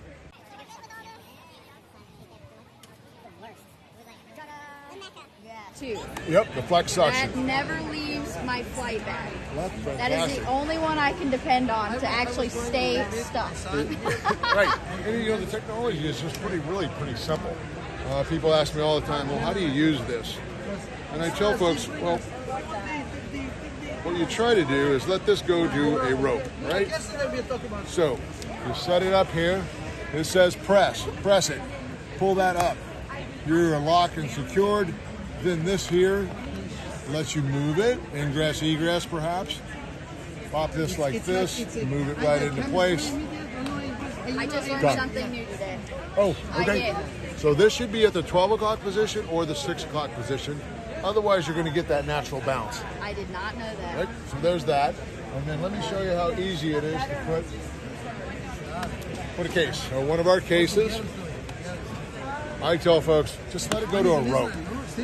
Pop it in, move it exactly where you want it. Can't beat that. Well, that's it. Fantastic. So that's these are our sport cases, and this is our cradle. This cradle comes with 2 lengths of clips. The reason for that is because I can take someone else's case and still have it mounted using our mounts. Or I can use the shorter clips and just have a naked iPad, put it in there, and you can do the mini full size, or when Apple changes the size, you'll save money by not having to buy a new case. Just use the cradle, grab it, put it, secure it, and off you go. Perfect. Love that. Which mount is your go-to? My favorite is the flex bolted quick release. What that means is it's still the flex arm, still the MyGo Flight adapter, but you put these around the plane, the hangar, the garage, the boat. You slide it in, lock it down, again, let it go to a rope, and you can use these collars to help you lock things down. Notice that? Or if I turn it to the U, it will just release it. But most of the time I try to do that because trying to hold the ball is really hard with this. So if you can come over here, you can see what I'm saying a little bit over here. And that U. If I do it like this, it'll just fall, it'll fail, right? But if I lock it, now I have the elbow that will manage my deflection, right? Or I can move it down. So making it super, super strong and reliable and safe. Very good. So that's my go-to. Well, I'm learning all sorts of new things I today. learned that you like the suction cup. I love it That's your because GoPro. I did have this on an airplane that I was a partner in, and I love that I can just snap it in. It's always there. But on the airplanes I'm renting now, that suction cup is the way to go. Move it. Yep. Or if you're flying with someone else and maybe they don't, what's nice about it, if they don't want to put a suction cup on the window, you can always use the knee strap, put it on there, so it will double. So that's good. One of my favorites, or my wife's favorites, is this one here. It's a bicycle mount. Isn't that crazy? Throw that on the bicycle, center it up. You'll get very little wobble. You can put on another adapter on the back to put your GoPro on the back side, so that's super cool. And then we've got all things from GoPro or from Gulfstream. These are Beach Bonanzas, also Bonanzas, the collar mounts, and you can see how this person decided to use our yoke mount to go down and up, but you can also go up and over. Wow. Just kind of depends on how long your torso is, how short your legs are. That type of ability is really important to a lot of pilots because you just can't change the airframe. Absolutely. Well, there's so much flexibility in y'all's products. I'm a huge fan, like I said. Thank you. And yeah. All right, it's Oshkosh Live, powered by Redbird Flight. Many thanks to Caleb McLeod with Plane and Pilot for that awesome segment with MyGo Flight. This next one is really Ryan's story that he's told and put together. So, Ryan, tell us what we're going to check out next. Yeah, we're going to check out Airbus did a little interview with us talking about sustainable aviation fuel, obviously a hot topic in the industry, and Airbus has done a lot on that front. They've committed all their delivery flights to new customers. They're all powered by sustainable aviation fuel. They're hoping to have a 100% or close to 100% SAF goal by 2030. So we talked to one of their SAF experts, and let's roll that. This aircraft behind me, the A321neo, is one of the most fuel-efficient aircraft we make, if not the most fuel-efficient aircraft. And by using SAF on there, that's helping Delta achieve their decarbonization goals for 2030 and beyond. Why does SAF, sustainable aviation fuel, matter now? I think it matters now more than ever because we're seeing the industry is continuing to grow. We need to continue that growth, but in a way that doesn't add more emissions to the atmosphere. So grow it as environmentally friendly as possible. For a company like Airbus, I mean, we see it as part of our license to operate in Europe as they get, more and more mandates around burning jet fuel and stuff like that. So yeah, very much sustainable aviation fuel is a way to allow us to continue to grow the industry. All our delivery flights right now, at an absolute minimum, have 5% SAF on board. Can you talk about why you guys decided to do that and how it's working so far? So that's an interesting question because we're trying to do a number of things. Well, one, obviously help our customers decarbonize their business for themselves, but then also by procuring SAF, putting on delivery flights, we're sending a message to the industry that this is real, that there is a demand, and we're kind of helping aggregate that demand. So yeah, right now, certainly if you look at our Mobile facility here in the US, every single delivery flight, 5% SAF on board. And then it also sends a message to regulators, to the local, state, and federal government that we need additional, policy incentives to help grow that industry. Can you talk about a little bit about the investments Airbus has made in SAF supply? Yeah, so I think one of the things that's critical to us, we have the three pillars that we work on, the demand, the supply, and the advocacy. So on the supply side, we've engaged with a number of players here in the US. We've got an investment in a company called DG Fuels, and they manufacture sustainable aviation fuel from a waste feedstock like woody biomass, things like that. They use Fischer-Tropsch. We've also got an investment in a company called LanzaJet, which uses corn ethanol. It uses ethanol to produce jet fuel. Again, an alcohol-to-jet process. So two different technologies. We're trying not to pick a winner, but we're trying to cover as many as possible, again, to try and promote growth in the industry.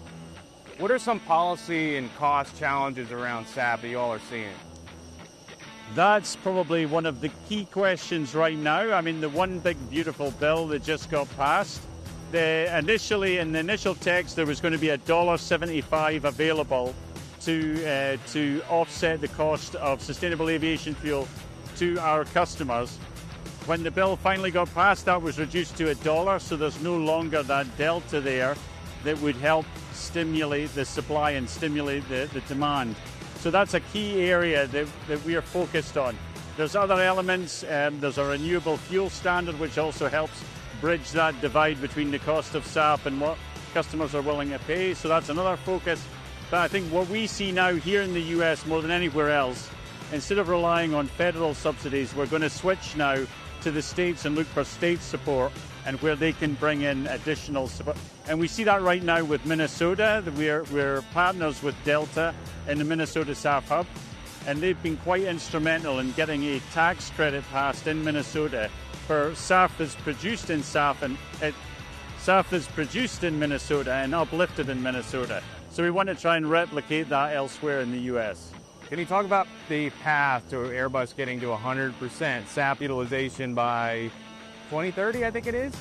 Yeah, so right now all of our fleets, all of our aircraft flying, helicopters and commercial jets, they're approved to fly on a 50% blend.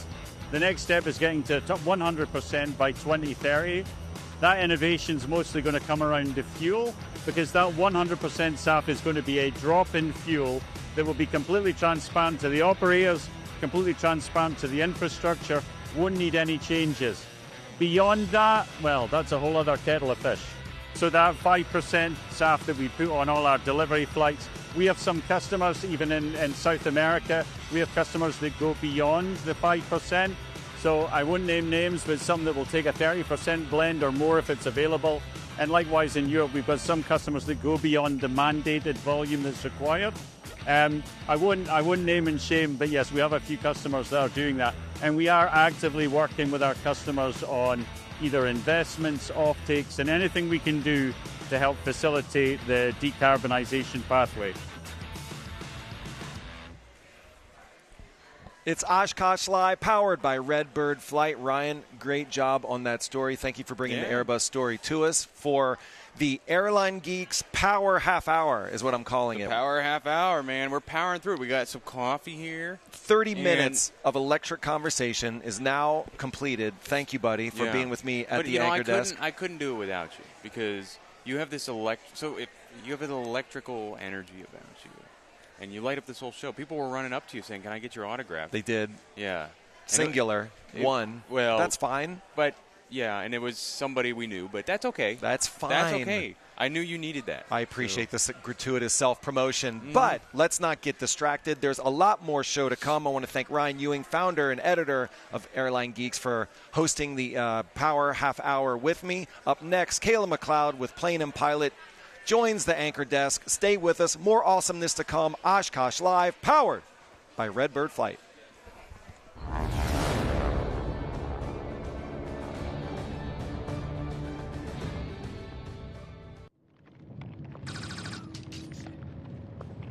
It's happening.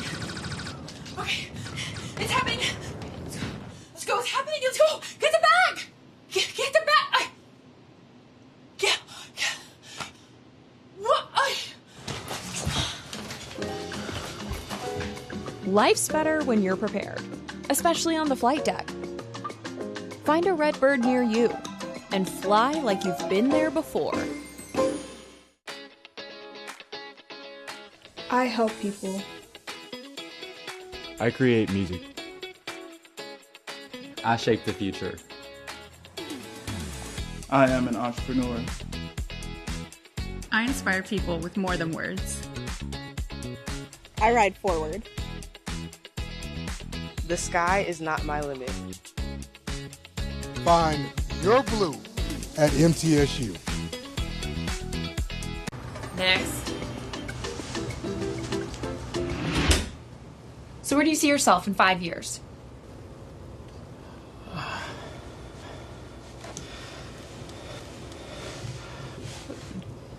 Trashed?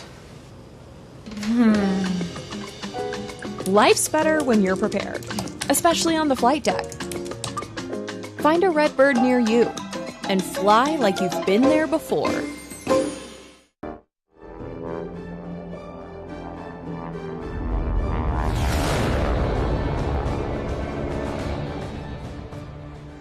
It's Oshkosh Live, powered by Redbird Flight. Welcome to the Plane and Pilot Power Hour with Kayla McLeod with Plane and Pilot. They're not letting me leave the desk. If you could look under it, you would see food wrappers and empty coffee cups. I'm here for you, dear viewers, all morning long. But thank you, Kayla, for joining. She's been in the campground, a woman of the people. How is it out there? Oh, man, I'll tell you what. It's a little wet, a little sticky out this morning. I rushed in here, couldn't find my bike lock this morning. Oh, but we're here, and we're having a great time. Day 3 of AirVenture. And from the campground, too, we watched your shopping spree, which looked fun. Oh, so it's always fun doing a little shopping at the show. And then she runs over to the Redbird booth to be with us here, and we couldn't be more excited. We have a tremendous guest to kick off our Plane and Pilot segment. So, Kayla, who do we have with us? Yeah, guys, so this is JJ with Hartzell. Thank you so much for being with us this morning, JJ. Hey, JJ. Yeah, thanks for having me. Yeah, so I am a big fan of Hartzell myself, flying behind the Hartzell Trailblazer propeller. And then last week I got to experience the Carbon Voyager on a Cessna 185 with my good friend Willie Steen of Steen Aviation in Polson, Montana. We really got to test that propeller out, have a lot of fun with it. So big fan of that, JJ. But let's go back. Tell us a little bit about the history of Hartzell. Sure, be happy to. So Hartzell the propeller division was founded in 1917. Robert Hartzell was in university at the time and wanted to drop out to be a barnstormer, had a passion for flying, and his dad convinced him to start a propeller division. So it happened to be their neighbor was Orville Wright down in Dayton, Ohio, and so the first customer for Hartzell Propeller was Orville Wright and the Dayton Wright Airplane Company, which we think is a really cool, tracing our roots all the way back to the Wright brothers. So fast forward to kind of into World War I and then the start of World War II, we actually contract manufactured a bunch of blades for Hamilton Standard. So when you look at the old Warbirds, you see Hamilton Standard. Some of those were made at our factory. And then we really started to get into the aluminum bladed propellers and got into the constant speed variable pitch side in the kind of the 50s. And progressed then to carbon fiber, which has been the biggest piece of our innovation and new product development for about the last 15 years. So it's been a great ride. We kind of trace our roots to the beginning of flight, but certainly try to stay on the cutting edge of new technology and innovation. I was just about to say, JJ, how incredible that your brand, your company, has been there for the entirety, really, of the history of flight. Just an incredible parallel there, those two growing together. It's amazing. Yeah, it's a great history. We're pretty nostalgic about it. It's cool. And then really looking forward, it's been this whole innovation story. So it's pretty neat. That's incredible. Well, what's your history with Hartzell? What do you do? How long have you been there? Let us know. Yeah, so I came in about 14 years ago, and I kind of worked my way through the general management and into the president spot in January of 2020. So 5 years now and 5.5, and really January 2020 I was promoted to president. And then, March, 2 months later, COVID broke, and, there was no playbook for that. But it's been a great ride. We've seen, as most of the GA industry has seen, a really strong recovery after COVID, and GA is certainly alive and healthy. So it's been fun. So is this is probably your 15th, 16th, 20th Oshkosh? 14th. I was just doing that math. Oh, my goodness. So did you fly in? Did you bring an airplane in? Or? We did. I didn't personally fly, but we fly TBM up from Piqua, which is about an hour and 15 minutes from here by TBM. So, yeah, we brought the TBM to Appleton this week. That's awesome. And that's where the company is headquartered, correct? It is, yeah. Piqua, Ohio, just southwest corner of the state, just north of Dayton. That's awesome. Do you guys offer any tours? Or? We do, yeah. So come on in and see. You can see how we make our metal blades, our composite blades, all the other metal parts that go into the propeller that you don't see that are under that spinner on the front. There's somewhere between 125 components, depending on the prop model, in a propeller, and we make about 80% of those right in Piqua. So, yeah, it's pretty neat. That's incredible. And how long does, I've always wondered this. Your propellers are so gorgeous. I admire them so much. They're sleek. They're sexy. I love them. How long does it take to make one propeller? Great question. We get that a lot. So, total hours in a propeller ranges from maybe 20 hours in a two-blade propeller, metal blade, to up to sometimes 60 hours of actual labor time. Carbon fiber sounds very cutting edge and very sort of new technology, but it's actually quite a manual process. We're laying up dozens of layers of dry carbon stock over a rigid core, and then we're putting it in a mold, injecting resin, and then finishing it after the cure cycle. So there's a lot of labor that goes into especially the carbon fiber blades that really we have to account for. So, JJ, we're here on Oshkosh Live talking to obviously a high level of aviation consumer. What are the most important stories that you want to get out, here as we sit here in July 2025? Yeah, I think just from a Hartzell perspective, we're continuing to invest and innovate. As I mentioned, carbon fiber is a technology we really believe in, and it's something that we've leaned into, especially again the last dozen or so years. We've brought, you can see across the grounds, we've brought a ton of new STCs and TCs onto airplanes with our props, and you can see them all over the grounds. So, Whip Air's got the big 4-blade Yukon prop on the Caravan on floats in front of their booth, and in the Rotax booth, we've got the 3-blade, what we call Falcon retention system. It's our very latest retention system. We can package 3 blades into a small hub that's still variable pitch for 20 pounds, which is about 10 pounds lighter than the next closest variant, and really provide great performance to that Rotax series. So that's something we've been working on for a few years. We didn't have a prop designed for Rotax, and especially as we think about the backcountry and all the new exciting developments with Mosaic and LSA and Sport Pilot, we think that's going to be a huge growth avenue for us looking at that market.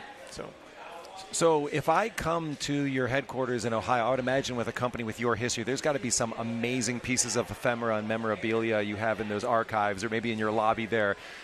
Is there a couple things from the early days of the company that you have, maybe back in a closet like the Ark of the Covenant, back in the warehouse, or maybe on display? Yeah, that's a great question. We have in our lobby, we have this cool prop that was actually on an airboat, if you can believe it, a flying ship from 1917. It was one of our original models, and we bought that off eBay a couple of years ago, which is pretty sweet. It's got these really cool brass riveted leading edges on it, and it's a piece of art carved out of walnut. And so then I think something else that's really kind of cool is we actually developed this resin and fiber thing that we called Heartsite composite back in the 50s, and actually certified it for some very limited applications. So you can see it looks like wood, but it's actually a mixture of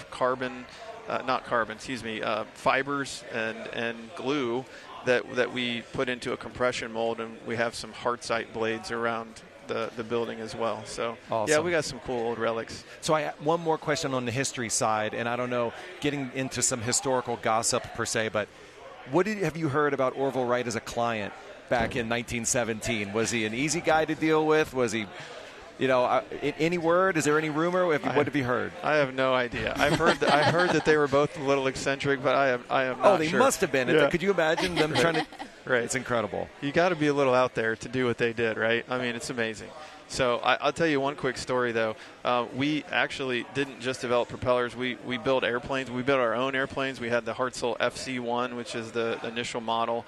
And we decided that building airplanes just wasn't our thing, and we didn't want to be competing against our customers who were also building airplanes. So we just pared that down and focused on the prop side. I had no idea. Yeah. Very interesting. And what year was that? Oh, early, like late teens, 20s type of thing. I mean, it was old wood and plywood construction, right? So, yeah.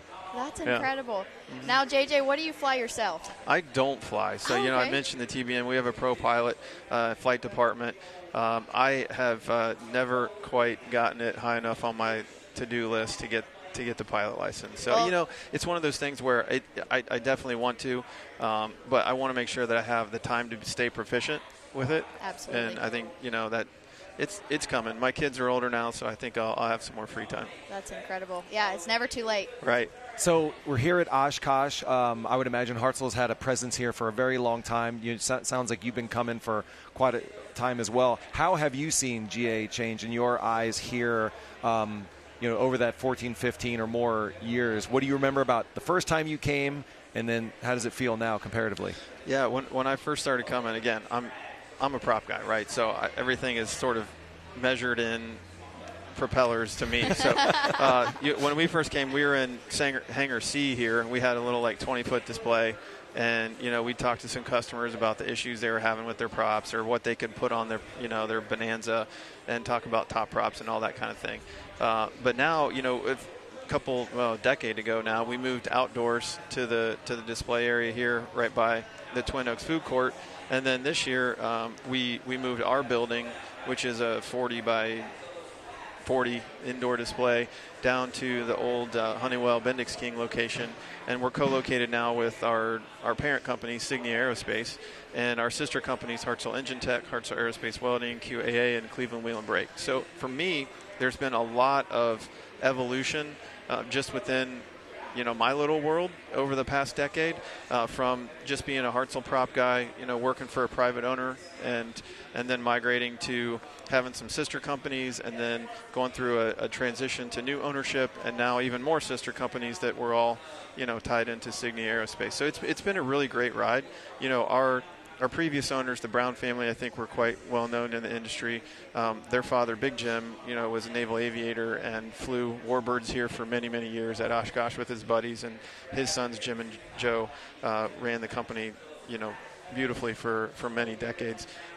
Transitioning to new ownership has been great as well, continuing to focus on investment. And I think that's a theme not just for Hartzell Propeller, but for our whole industry. Sure. Right? We're passionate about what we do, and we want to invest because we want to bring new technology, better equipment, safer equipment, and drive quality. So, to me, obviously, the more things change, the more they stay the same. And what's great about Oshkosh is, as we've all heard many times, you come once for the air show, you come back for your friends and to hang out with the people you like.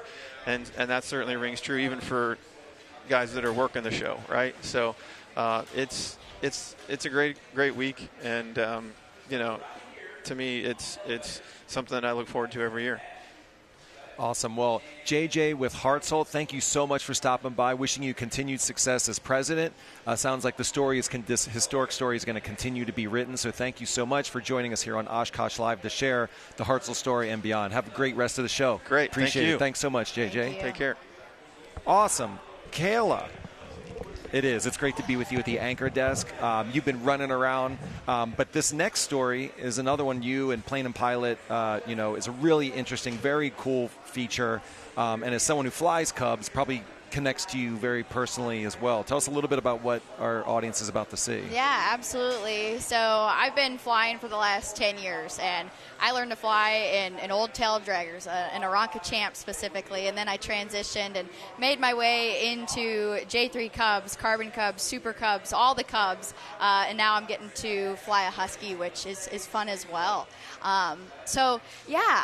It's just been a great road for me. I'm a tail dragger girl at heart, but there is one Cub species that I have yet to fly, and that is the Legend Cub. And if you're familiar with the name Trent Palmer, you'll know where I'm going with this.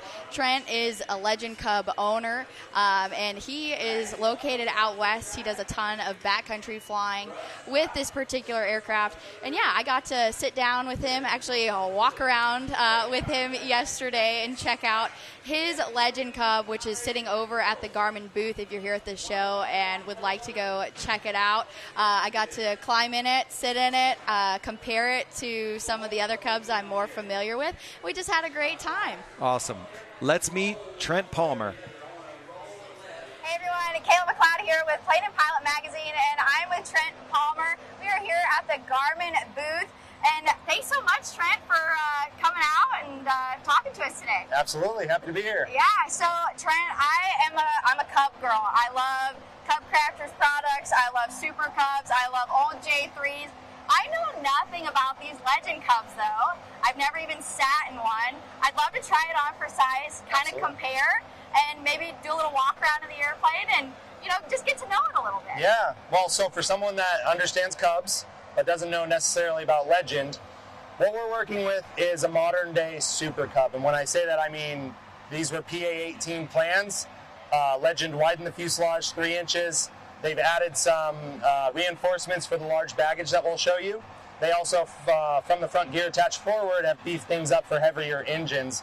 Obviously, that's not the case with the Rotax 916, but what I end up with is a very strong utility aircraft that still flies light and sporty, and it kind of is a no-compromise Cub. Awesome. So for people that might not be familiar with your YouTube channel, can you just give the folks back at home a brief summary of who you are and what you do with this airplane? Yeah, well, my name's Trent. I'm based in Reno, Nevada. I am a filmmaker by trade, although slowly shifting more to YouTube content creation, and I fly a big tire plane in the backcountry and avoid pavement at all costs. Right. And I just try to bring people along for the adventure. All right, awesome. Well, let's go try it on for size. Yeah, let's do it. Do it. Yeah, so what it should feel like, again, versus a Carbon Cub and some of the other competitors that are Cub-like, this is a Cub. We're talking most of the parts from a Piper or a PA-18 are going to bolt right onto this thing. With the widening of the fuselage, you'll feel that you have a lot more shoulder room. A Carbon Cub does as well. What they do is they bow their fuselage out at shoulder height. On the Legend Cub, we're 3 inches wider at the gear attach as well as the spar carry-throughs. You'll see the X bracing like the Atlee Dodge stuff in a standard Super Cub. All the mods that ever came out on Super Cubs are integrated into these from the factory. But I'll close this just so you can get a feel for the width. Yeah, let's check it out. It is a bit wider. It's not too much. There's actually some of the other, ultra utility Alaska Cubs that are so wide that you almost feel like you have to lean over to see out the side. That's not the case with this plane. So to me, it's a really good compromise of everything you could kind of ask for out of a Cub without too much sacrifice. Yeah, no, absolutely. It feels super Cub-like, Husky-like, Carbon Cub-like with some of the details and the finishing, of course, the Garmin G3X. Do you mind if I pull on this and feel it out a little bit? I like the height of it. It's a little bit shorter, I feel like, than a Carbon Cub stick. Could be. But I feel like it's a really great natural height there. That is awesome. Wow. Super clean panel setup. I guess you got your G5 backup. Yep. So is this instrument? It's not, Okay. but at some point we might try to find space for a navigator and do that. I'd love to get my instrument rating. Currently I'm just private, so love to do that in this plane, but the reason I placed that there was I'd like to be able to let Haley, my wife, sit in the front, and then from the back I can actually see that G3X without her having to move, so I can use it as the primary flight display. Very good. Few other things about the plane. Obviously, with the Rotax, it's liquid over air, so it's liquid cooled.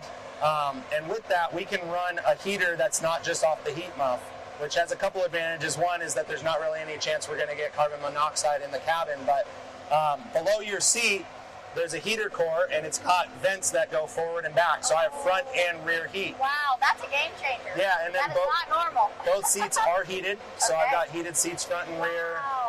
We've got pilot and passenger USBs for power. I've got Starlink in the back, and then I also have 5 additional USB ports that are all triggered off a switch for running my cameras. That's incredible. The other thing, which I guess I should just show you because it's kind of cool, let me get my keys. I outfitted it with a long-wave infrared camera that's in the wing, which is a thermal camera. So the point of that, there's a lot of wildfire smoke out on the West Coast. This can see straight through smoke, and I mean miles, and in the dark. And what we did was we got the one that has the proper field of view and the same tilt to match the synthetic vision. So basically it validates what the synthetic vision shows with a thermal or infrared camera. We're creeping on people in a whole new way right now. Yeah. And so that right side, you're just seeing heat signatures off the people, the background. I mean, you can even see the clouds in the air, and that's how far away it sees. Garmin avionics are so dang reliable, but if there ever were to be something wrong with the AHRS unit that's doing something weird, now I can validate it with an actual sensor that's showing me what's in front of me. I wouldn't use it as the primary flight, instrument, but just for situational awareness, it's pretty huge. That is awesome. So, how much fuel are you carrying on board? So I got 2 20-gallon tanks, and we have a 1.5-gallon header tank under the passenger seat. And what does it burn?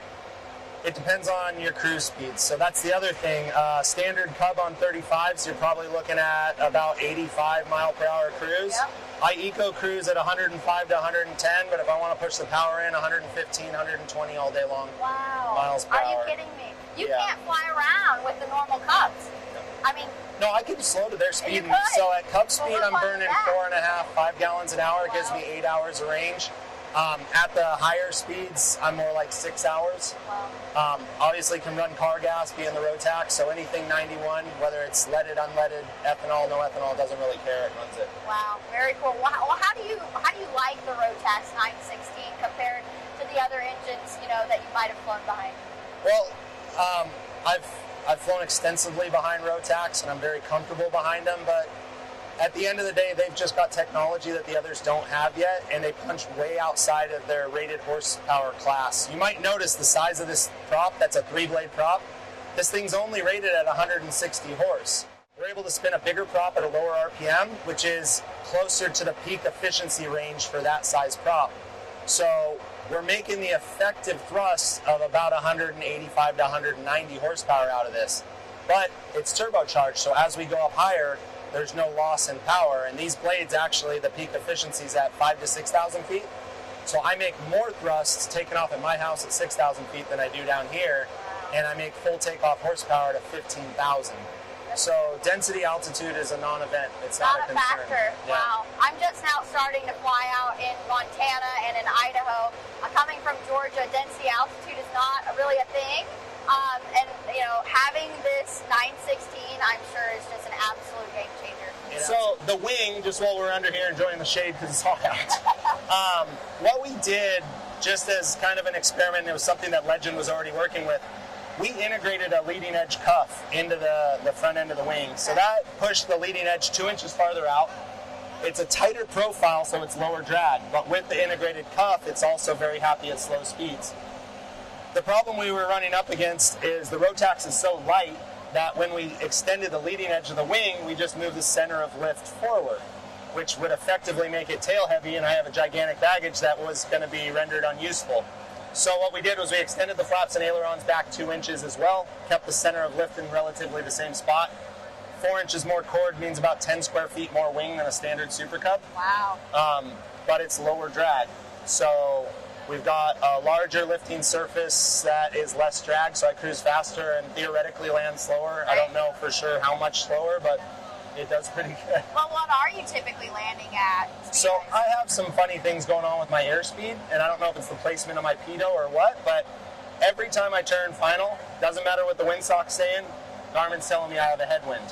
So I think I'm landing slower than what it says. At full flat power on stall, I'm indicating about 34 miles an hour. I don't touch down at that. I'm normally a little higher because, man, this thing's like, I don't have slats. I have VGs very close to the leading edge, so it hangs like it's slatted. It lands slow. It cruises fast. It does a little bit of everything pretty dang well. So you've got quite the setup going on in here. So maybe for some people that maybe aren't particularly familiar with backcountry flying, do you want to just go through some of the basics that you always have with you here in the airplane? I see the spot, the inReach. Maybe just go through that a little bit. Yeah, so I mean, here's the aft baggage. This section is considered extended baggage. The front baggage can hold 180 pounds. That's where all your heavy stuff goes. The farther back baggage is more for light goods, but we also have a molly rack system, which is what everything's attached to. So starting at the back, I always keep an airband radio with me. This is a little saw for cutting firewood, or if you ended up at a strip that maybe you needed to extend a little bit, you can use that. This is just kind of a universal pouch that holds, cleaning supplies, my sump. Like you said, this is actually a backup inReach. I have an inReach in the front, and if I'm getting really remote, I will have that one attached to my body where the other one's on my panel, just to be sure. Cleaner, first aid kit, tool kit, have to be in the plane at all times. This battery is actually what powers the Starlink. So the plane's set up to when the power is on, it's charging this battery. The battery then passes through power to the Starlink. So I have Wi-Fi or internet in flight.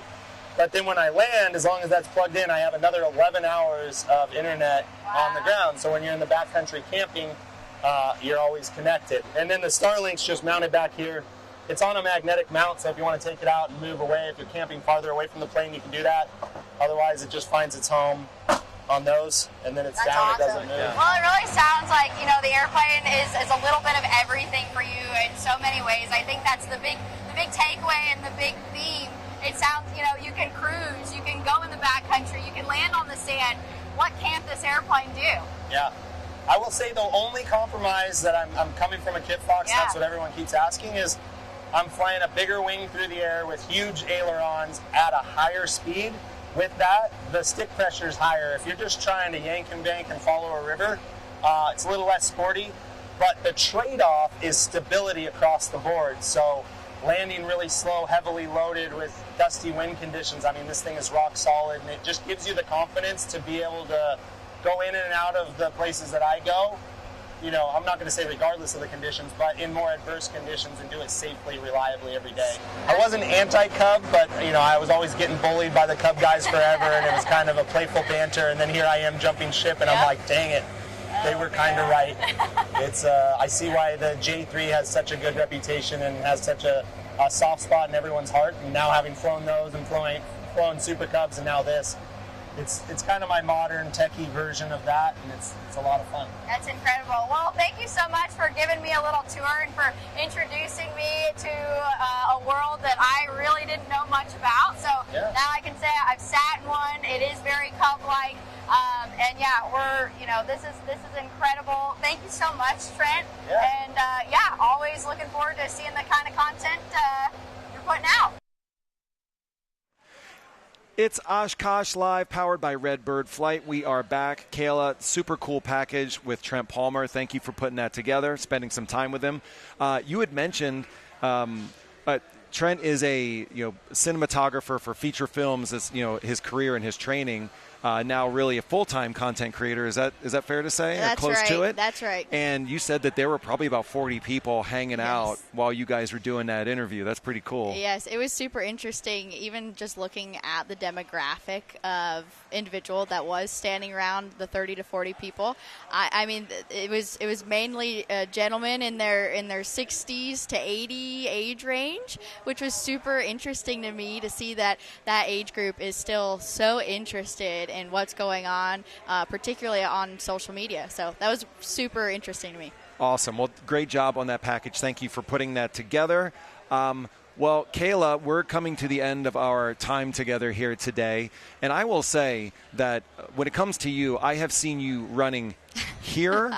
I've seen you end and run away. And all I can think is I don't know what your schedule looks like, but you clearly have places to be. So tell us a little bit, editor of Plane and Pilot, what does the next 24, 40 hours look like for you? What stops do you have ahead? What are you going to be doing? Yeah, so today's, I think, probably my most anticipated day of the entire week. Okay. Yes, I'm very much looking forward to some things we've got going on. Here later in the afternoon, I'm going to be meeting up with the Titan Aerobatic team. This is a great group of gentlemen. They are featured on the July issue of Plane and Pilot magazine. So I'm going to meet up with them, take some magazines over to them. We're going to watch the air show from the Performer Tent with them tonight, which I can't wait. It's the best seat in the house.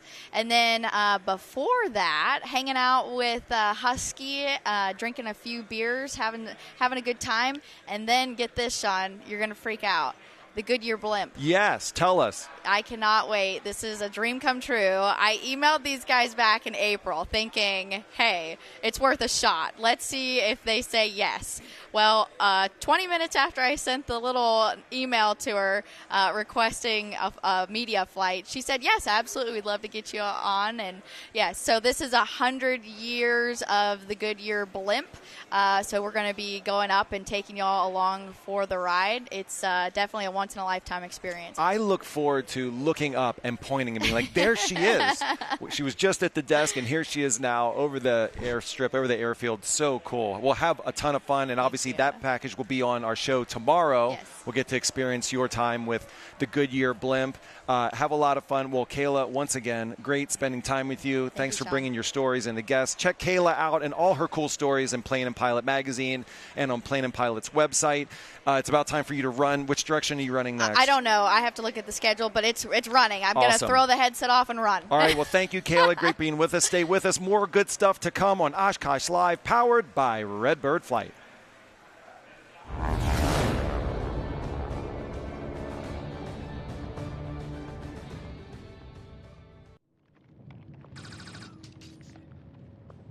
It's happening. Okay. It's happening. Let's go. It's happening. Let's go. Get the bag. Get the bag. Get. What? Life's better when you're prepared, especially on the flight deck. Find a Redbird near you and fly like you've been there before. I help people. I create music. I shape the future. I am an entrepreneur. I inspire people with more than words. I ride forward. The sky is not my limit. Find your blue at MTSU. Next. So where do you see yourself in 5 years?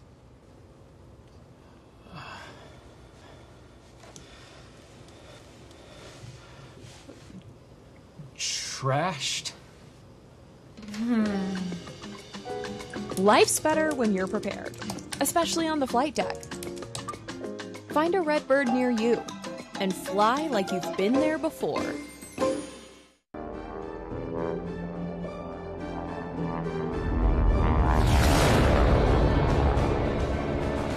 It's Oshkosh Live, powered by Redbird Flight. It's me again, haven't gone anywhere, Shawn Bean, with my esteemed co-host, Ryan Ewing. He's very complimentary today. You're very complimentary. I feel like I give you all kinds of support. Well, you do. Emotional, mostly emotional. Yeah, anyway, I'm here for you, thanks, buddy.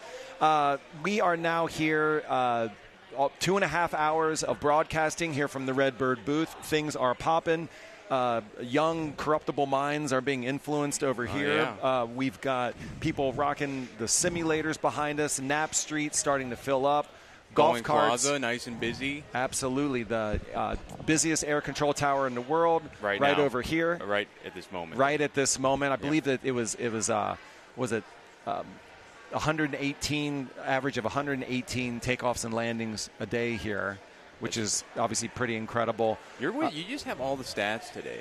I do have all the stats. I mean, I obviously prepared. I care deeply about Oshkosh Live powered by Redbird Flight, and I hope you do as well. I do.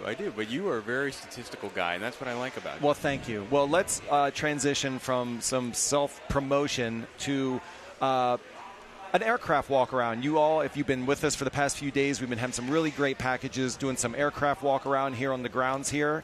Also, another fun fact about 1,200 acres of mowed grass. At Oshkosh. Oh, man, I'm sorry. Just full of them today, man. I'm a dad, so I feel like I'm fulfilling my full dad power with factoids and statistics and stuff. That could be your other job here, hosting Oshkosh Live and mowing. Yes. Well, now let's go out to one of those packages right now, walk around, Cub Crafters walk around. Let's take a look. Everybody, we're here with Mark Kenniston of Cub Crafters, and behind us is the very first experimental amateur-built NX Cub, right? That's true. That's a kit that we're now offering as an X Cub. So we've had for years, we've had the EX kit and then the EX2 and the EX3. And now with demand, we're also going to offer the X Cub as a kit. Well, I was really happy when this came along because at Kit Planes, we do experimental amateur built.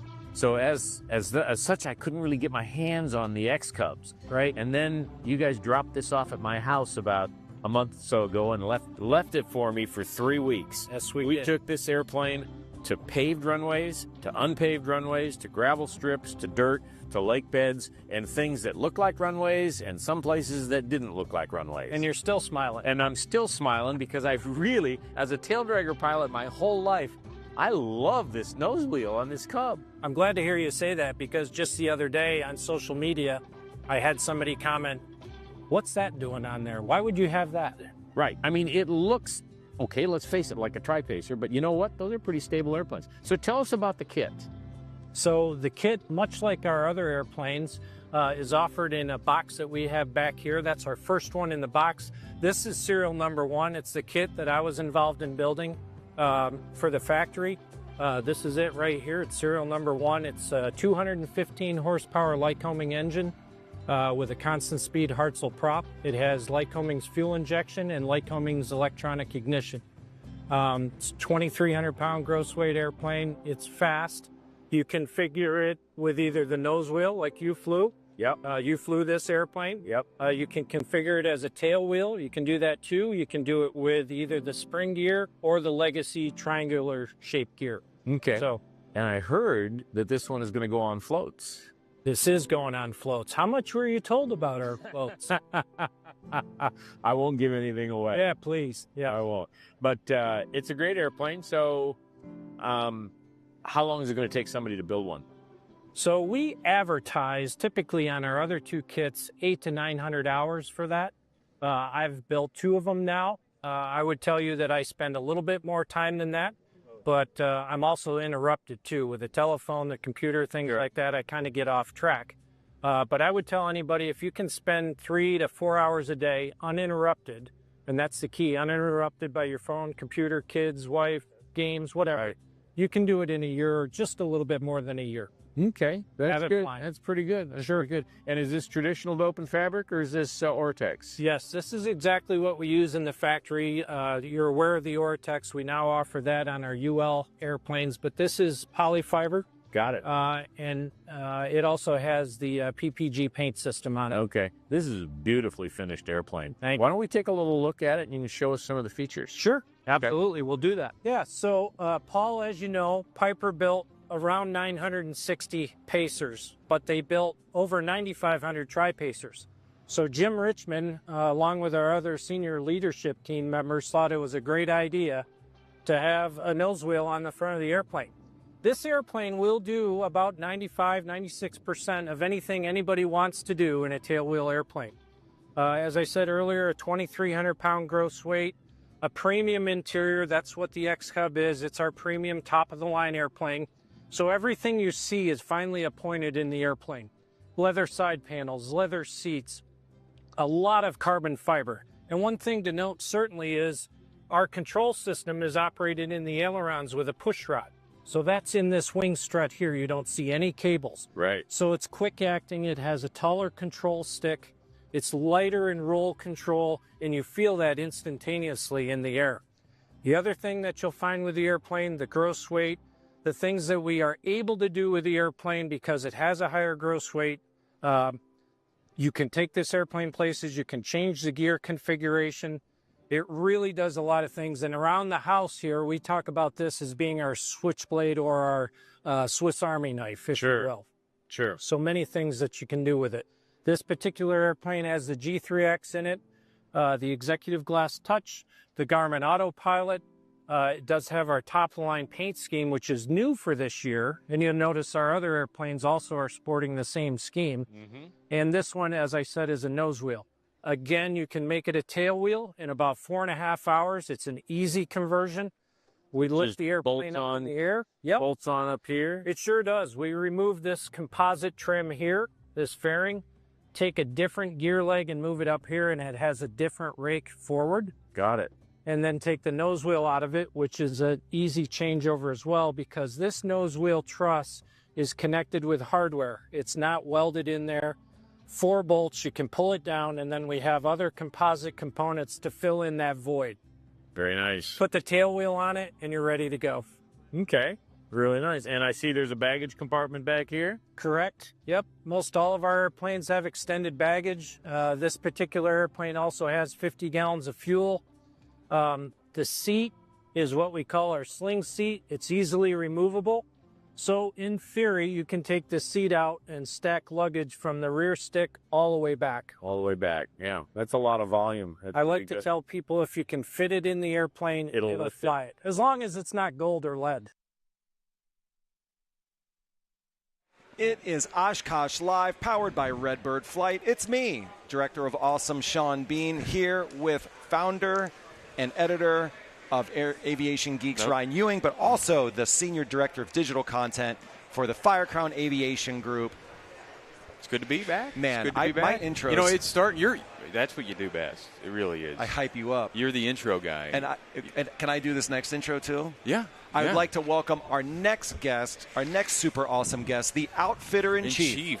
Love that. Yeah. At Flight Outfitters, President Mark Glassmeyer. Welcome to Oshkosh Live, Mark. Thanks for having me. It's great to be here. So you told us before you started you didn't want to be what?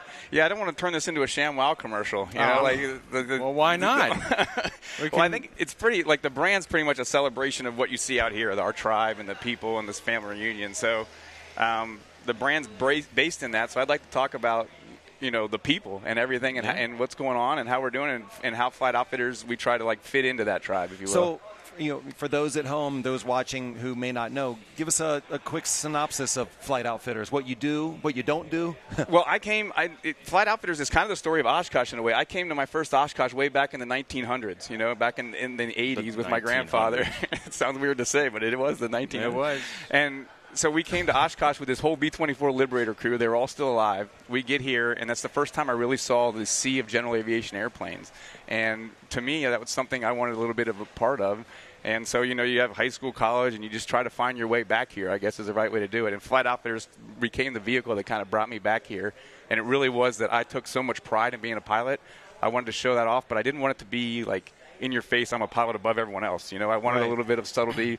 The elevator pitch thing you would say is like Patagonia for pilots, basically. Just something aspirational living that celebrates who we all are. So, you know, from a retail design perspective, like, did you see a hole in the market as far as something that was just kind of – because what I'm seeing is a lot of, like, clean, simple, sleek, really, you know, cool design. What is your philosophy on that? I wanted them to be flight functional, first of all, because it's got to work in the airplane. So, like, little things like our hats don't have buttons. You know, we're not the first people to do it. But everything we have, we'd like to have a certain nod for aviation. Like, that's not just a backpack. There's a place for a fuel tester headset in there. Everything is designed by pilots for pilots. Purpose made, yeah. Flight functional. Yeah. So, and then beyond that, I did want it to look good, and I wanted it to be simple and kind of reserved. I didn't want to be, you know, airplanes are bold enough. We'll let the gear just kind of be the gear, if you will. So tell us about the full, as far as SKUs. I mean, is it really, you got everything going on here? We started with flight bags, so that's what we did best. Because my parent company Norris Products made private label bags for years and years, so for police, fire, EMS. So we set out to make the best flight bag for the modern pilot when we first started the company. And then kind of I really love the aspirational living part of the Alaskan flying, and I love flying with those guys, and a lot of my friends are up there. And in fact, let me just pause and talk about this. This shirt is it's for one of our friends up in Alaska that we lost this year, Dan Bunker. So this is one thing we are selling. The proceeds are going to go support the family. And I talked about that aviation tribe later on tonight. A bunch of us that knew him really well, we're going to meet. We bought him a brick by the Brown Arch. Oh, wow. So we're all going to put these shirts on and just kind of go have a moment for Dan. And that's really says everything about the people around here and the brand. Well, that's a great point, and we've heard it over and over a lot about you come the first time for the work, the business, the networking, and you stay for the relationships and all the socializing. Is that clearly that's your story as well? Here, right? I'm sure it's been said over and over here again. So I hate to be parrot repeating that, but it's the we say it because it's a reason. It really does feel like a family reunion and old friends. There's people that you've seen. You see them sometimes. You only see them here once a year, and people probably said that, but.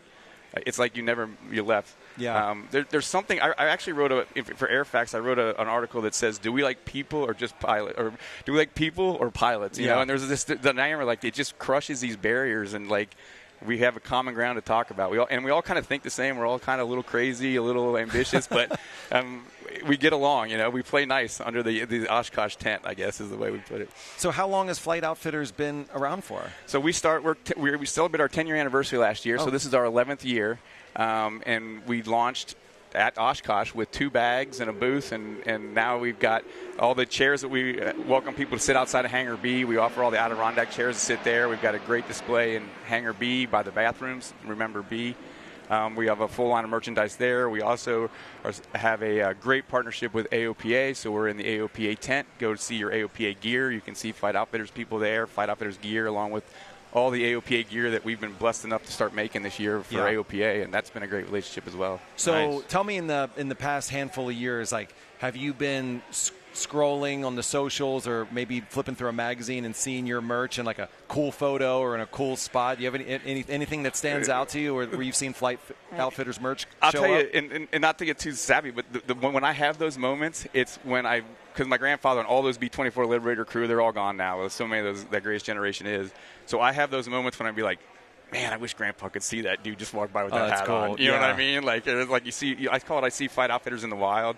And so it's I guess it's not more about me. It's just about, like, he would love this. You know what I mean? Because he loved this place. Then to see, like, some of our family DNA getting weaved into it, it's pretty cool. Awesome. I'm no marketing genius, but I would imagine it's got to be hard to sell severed feet on your website. We had to get that here with a tow truck. Oh, I see. It's a really little tow truck. I know you guys like dad jokes. You heard it, right? Yeah. No, but we got socks. So we really branched out from the bag. So we have apparel, sweatshirts. We've got SPFs, quarter zips. And see, I told you I wasn't shambling. No, it's great. But wait, there's more. And 4 easy installments. 4 easy installments. There you go. But we just really hope you, and if you're part of the tribe, and we want to celebrate it, and so birds of a feather flock together. We just hope they all wear the same apparel, and it's ours. Well, I know you were talking about your backpacks, and clearly, like, that is like, so many opinions, so specific regarding, like, a pilot's backpack. Tell me, like, just a little bit about, like, when it comes to fashion and function, because there's certainly a lot of them out there.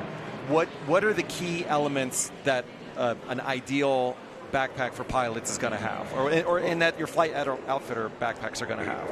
Well, definitely the headset. So you have the different types of pilots. So you have student pilots that have to carry a lot of stuff. They have all the books and materials and that sort of thing. And then you have an owner-operator that maybe the headsets live in the airplane, right? So they don't even need it. You're like, hey, you want a headset bag? You're like, no, it's hanging from the hook in my airplane. I never take them out. So they have a different mission set. They're looking for something maybe for a change of clothes, just their logbook, things are personal to them. Maybe they were videoing, so they got some video equipment they don't want to leave in the airplane to download or whatever. So we try to make bags that, if you try to be all things to everyone, you're going to be nothing to no one type of thing. So we have very specific categories. So we have a lift line, which has everything from that student pilot bag that needs a lot of room to just a very minimalistic type of bag that would be for an owner-operator. Then we've got a bush pilot line, which is more like an Orvis-looking type of line, so more of a fashion. Maybe there's not even a piece of aviation equipment in that bag, but it's in the airplane. It's part of the travel set that's going with with the family that has it. Nice. The craziest one, though, is knee boards. For some reason, everyone has an opinion about knee boards, and it is so hard. We try to update – the product we update the most is knee boards. It's this clip. No, it's that clip. No, it's this strap. And so we're really trying to get more selection in the Nebra world because there are so many strong opinions on how to have it. And there, a lot of them are very legitimate, so we really try to listen to the customer. Like a seaplane pilot needs to get rid of that thing really quick, you know, if they're pulling up to the dock. So things like that we try to work with everyone. And we really listen to our PIREPs. Every product has a little PIREP forum in it, and, man, we use that nonstop for Great. Very interesting stuff. So anything else as far as like 2025? I mean, clearly when it comes to merch and apparel, so many different directions you can go. Is there anything that you're going to be expanding into, or you're excited to be growing this year? So a little bit of inside baseball Let's here, if you want. You know what, the business report, I guess. So what I would say is earlier on in the year we were a little terrified, if you will. There's another dad. So we kind of slowed some of the product development up, not knowing, you know, because we manufacture all around the world, and the landscape was changing. So we have a lot of stuff that has been developed that is now in the sampling and production area. So it's going to be a really fun Christmas and a really great spring next year. So look for Flight Outfitters to come out of the gate really strong with some really neat new stuff. So for all the people who are at the show, obviously it sounds like you've got a great presence here, but for those who are watching our live stream, what's the best place to find Flight Outfitters out in the world? Out in the world, flightoutfitters.com, Hangar B by the bathrooms, and the big orange chair, AOPA tent, and your EAA warehouse stores all have Flight Outfitters merchandise as well. Thank you to all those people. Sporty's Pilot Shop has it here in town. Aircraft Spruce, Fallon, if they're in town, has it. Pretty much everyone has it. Gulf Coast, Pacific Coast, they're around. So we really appreciate all of our retail partners that support us, and really just thanks to the family, the big family, Well, awesome.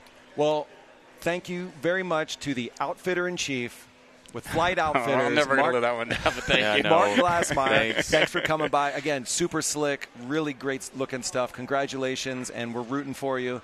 And have a great show. Thanks for helping get the word out about everything. Appreciate it. Thank you so much, Mark. All right, great segment, great merch. We're keeping all this. We're editors. We steal everything. Thank you so much. This has been great. Now let's throw it to a very cool package with our friends at Glass Star. Take it away. Thanks, guys.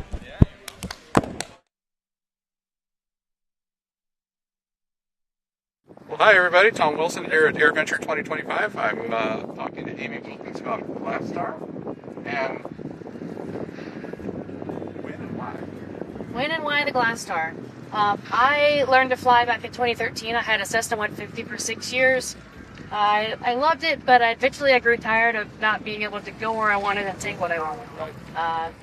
Someone introduced me to the Glass Star. I got a ride at the closest one I could find up in the Washington area, where thankfully they're pretty prevalent up there.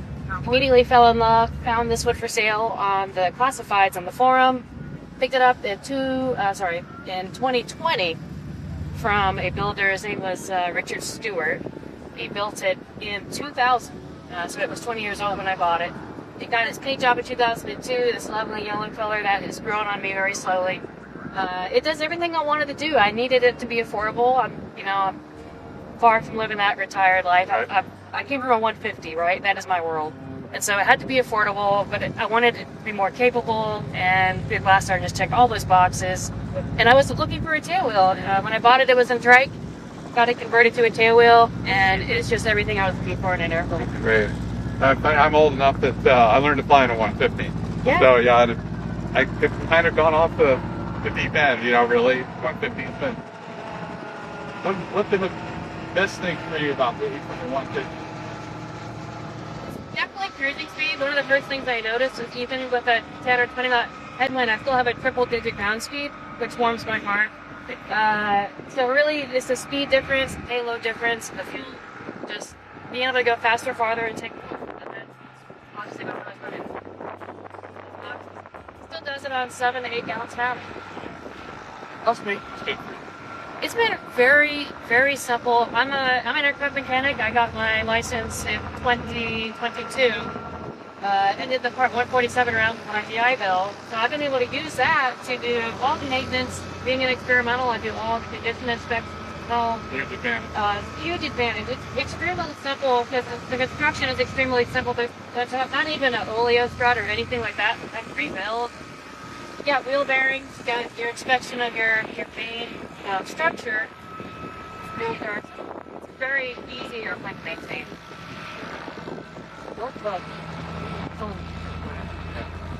So this was a bit of a barn for me. As I said, I came from Oshkosh 150, and I discovered this beauty in Durango, Colorado. The builder eventually lost his medical and decided he wasn't going to let it sit. So after about 6 years of sitting, we found it, picked it up. So it's far from perfect, right? We've got a lot of upgrades planned, but right now it's got 150 horsepower. To answer your question quite simply, 150 horsepower Lycoming. Yep, old 320 E2G. Came off of a Grumman Yankee once before in its prior life. I didn't look that up. And at sea level, it's a wonderful performer. We live in the Denver area, and so it does leave some to be desired. We pick our days, and it still does just great. You don't go through a mountain pass when it's blowing 25, obviously. Right. Yeah. You fly in the mornings. Pick a morning, pick a nice smooth day. It does fine in the density altitude, but a lot I think have 180 horsepower and up, and so they do tend to perform better. Sure. How'd you feel on the fixed pin product? It came with it. It's not my choice, obviously. We're planning to go to a constant speed as well, which really also helps up in Denver, be able to get that full RPM range, get off the ground. So you're working with them out. Exactly. I mean, unfortunately, the constant speed, that's if you have to buy. I mean, the governor, you have to overhaul and reset all of them. They really add to it. But at some point, the performance that they did, you probably. Exactly. That's so true. It's worth it, I think, in the Denver area where we live. Where a lot of days the density altitude is 9,000 feet on the ground, and you're starting at 9,000 feet to get off the ground, and so every RPM that you can make makes a huge difference. And so come back next year, we'll have a whole new engine, a whole new prop, a whole new panel. It's going to be an entirely different airplane. But as of right now, it is. I got into it affordably. It's a wonderful, extremely capable airplane, even as it is.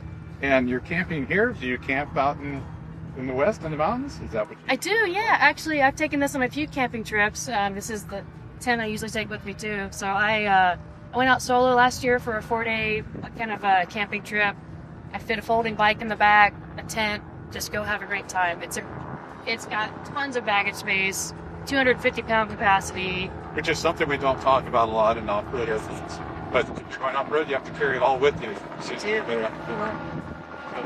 Walk around to the inside. Love the door. There's a perfect example of the ease of loading with the strut behind the door aperture. Yes. And the door completely out of the way. Yep. It maximizes your ability to get stuff in. It's all the way open. And you'll notice there's a lot of headroom in here. It's a very wide cabin. My husband and I can sit in here, and we're not even close to touching shoulders. And the seats. That's not a 150. It's not a 150. And when you fold the seat down, you just have a massive cargo compartment in the back. Yeah, it's like having your own box car. It really is. Yes, it's a perfect two-seater. It's everything you need. It's 2 seats and plenty of room to haul. How do you do on weight and balance when you're loaded out? This is a little more sensitive to weight and balance than some other aircraft, but it's still very forgiving. I've never had too many issues. I always do one just because I know it is susceptible to being nose heavy, tail heavy. But so it could run out either way. It could. What happens is you tend to run out of elevator authority quicker than you would like when it's nose heavy, and then obviously tail heavy. You have those problems. So. Yeah, not good. But there's 2 different baggage compartments, a forward and a rear, and so if you just arrange what weights you have where, you can stuff this thing full and still be in CG. Something to be aware of, but not to be afraid of. Absolutely, yeah. Handsome panel. Yes. When we bought the airplane, it didn't have an AI or a DG. They were just cardboard blocked up holes. And at the time I bought it, I lived in Washington, where it's cloudy a lot. Right. And so the fear is inadvertent IMC. So one of the first things we did was purchase these AV30s and get those installed, so we have some reference for attitude and DG without ever needing a vacuum system of that sort. So I just noticed on the tail wheel here, we have a rather substantial looking unit. Yes. What's that working in? So this is the T3 tailwheel suspension. we've had it from the start. Never had a leaf spring. We just installed this when we did the initial tail conversion. It's a little dirty right now. It's amazing. It just turns every landing into a marshmallow. Very plus. Very flat. And that goes to oil. Obviously, it's lighter than we see at the spot.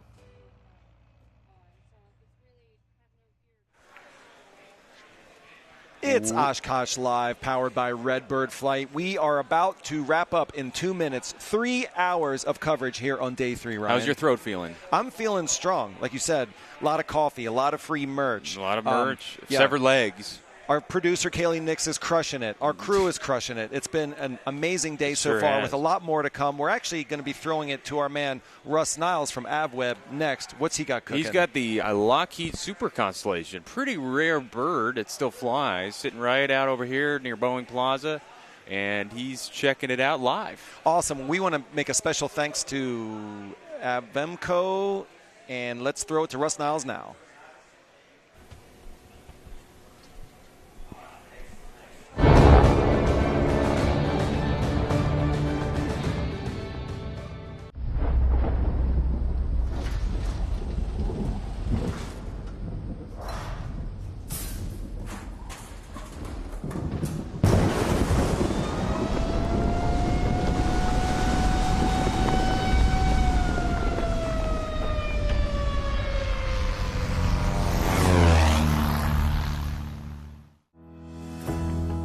Tempest plays a vital role in the industry, and in today's world we are the leading spark plug and oil filter manufacturer for general aviation. We've been able to not only release new products, but we've taken legacy products and created innovations. We take great pride not only from a design standpoint but from a manufacturing standpoint, all the way down to making sure the customer is satisfied with the product. Quality, innovation, performance. Tempest.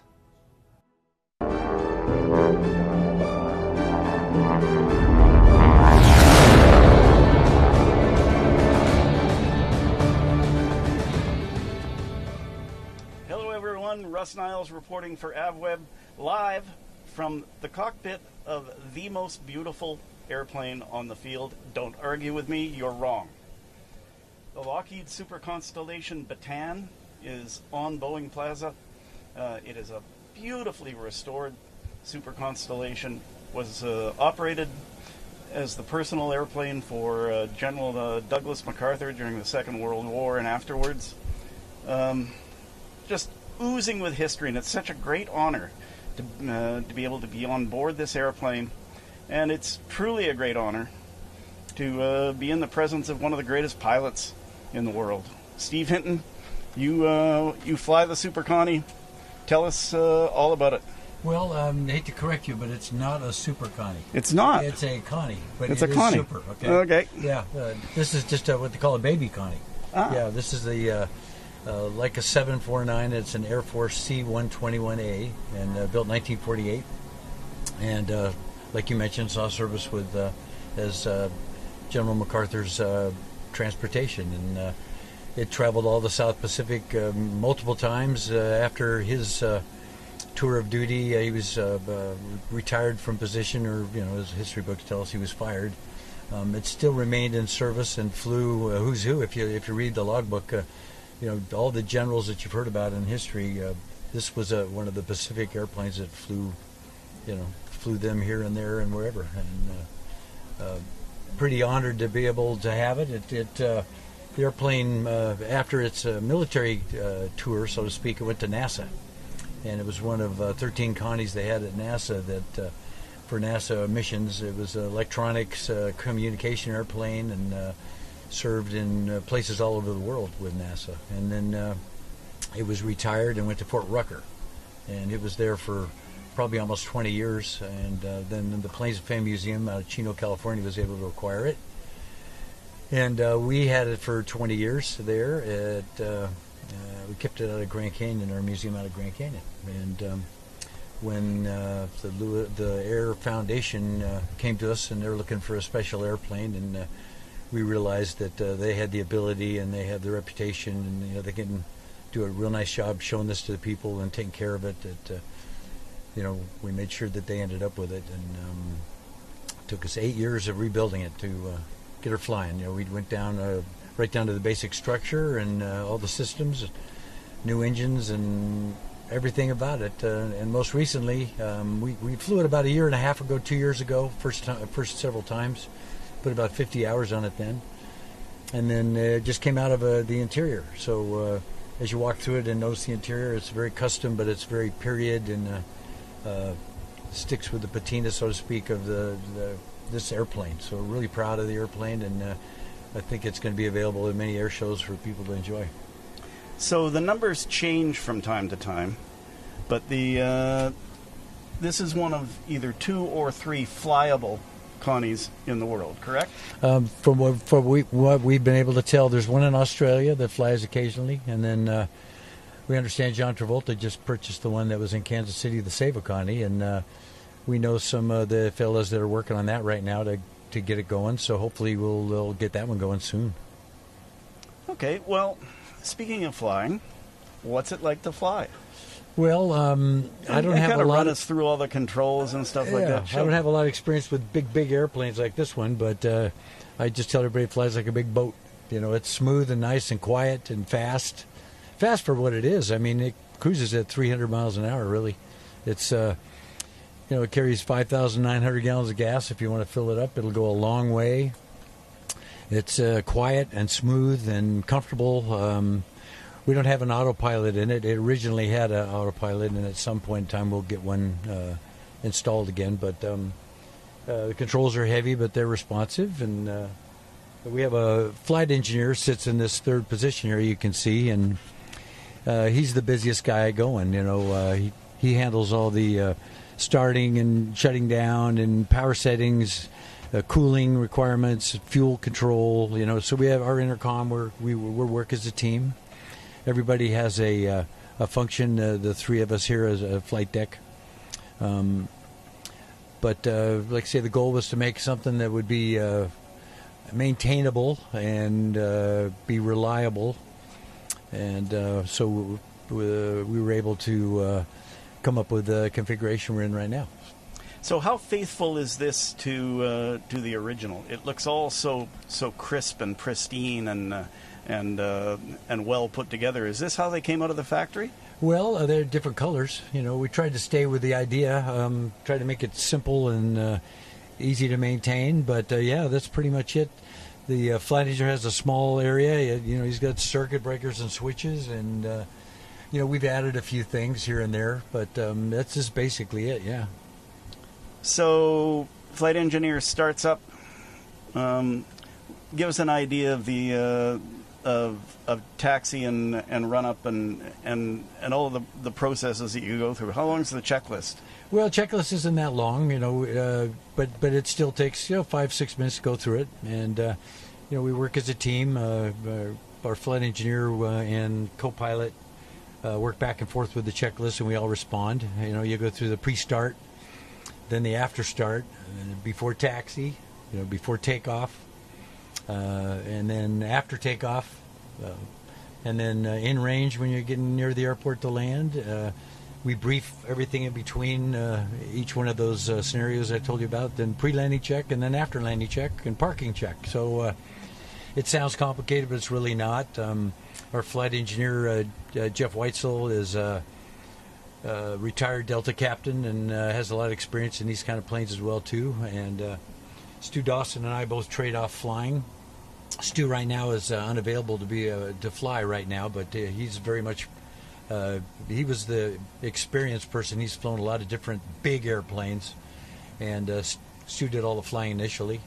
But it's not a difficult plane to fly. What might be considered difficult is understanding how all this stuff works. It's to you look at it at first, you go, Jesus Christ, but in my experience, for instance, the biggest thing I ever flew before this was a B-17, B-24s, those kind of planes. Most of my times, though, is in fighters. But we rebuilt the airplane, so I already know how this stuff works enough to understand their operation. And with studying and coaching from Stu and Jeff, we have a good combination going, and we're real happy with it. The sponsor, Rod Lewis, who is the Air Legends founder, is being trained right now too. He'll be a captain before too long, and we expect to fly it at several events and use the airplane. You've got to remember history. This is a pretty important airplane, and it brings the technology and the history in front of people. It's so many people, you walk around here and they look at this as, wow, what is it? Biggest thing they'd ever seen before was a jet. Now they look at this, they go, geez, wow. State of the art in the 1950s, as good as it got for piston airliners, right? Piston.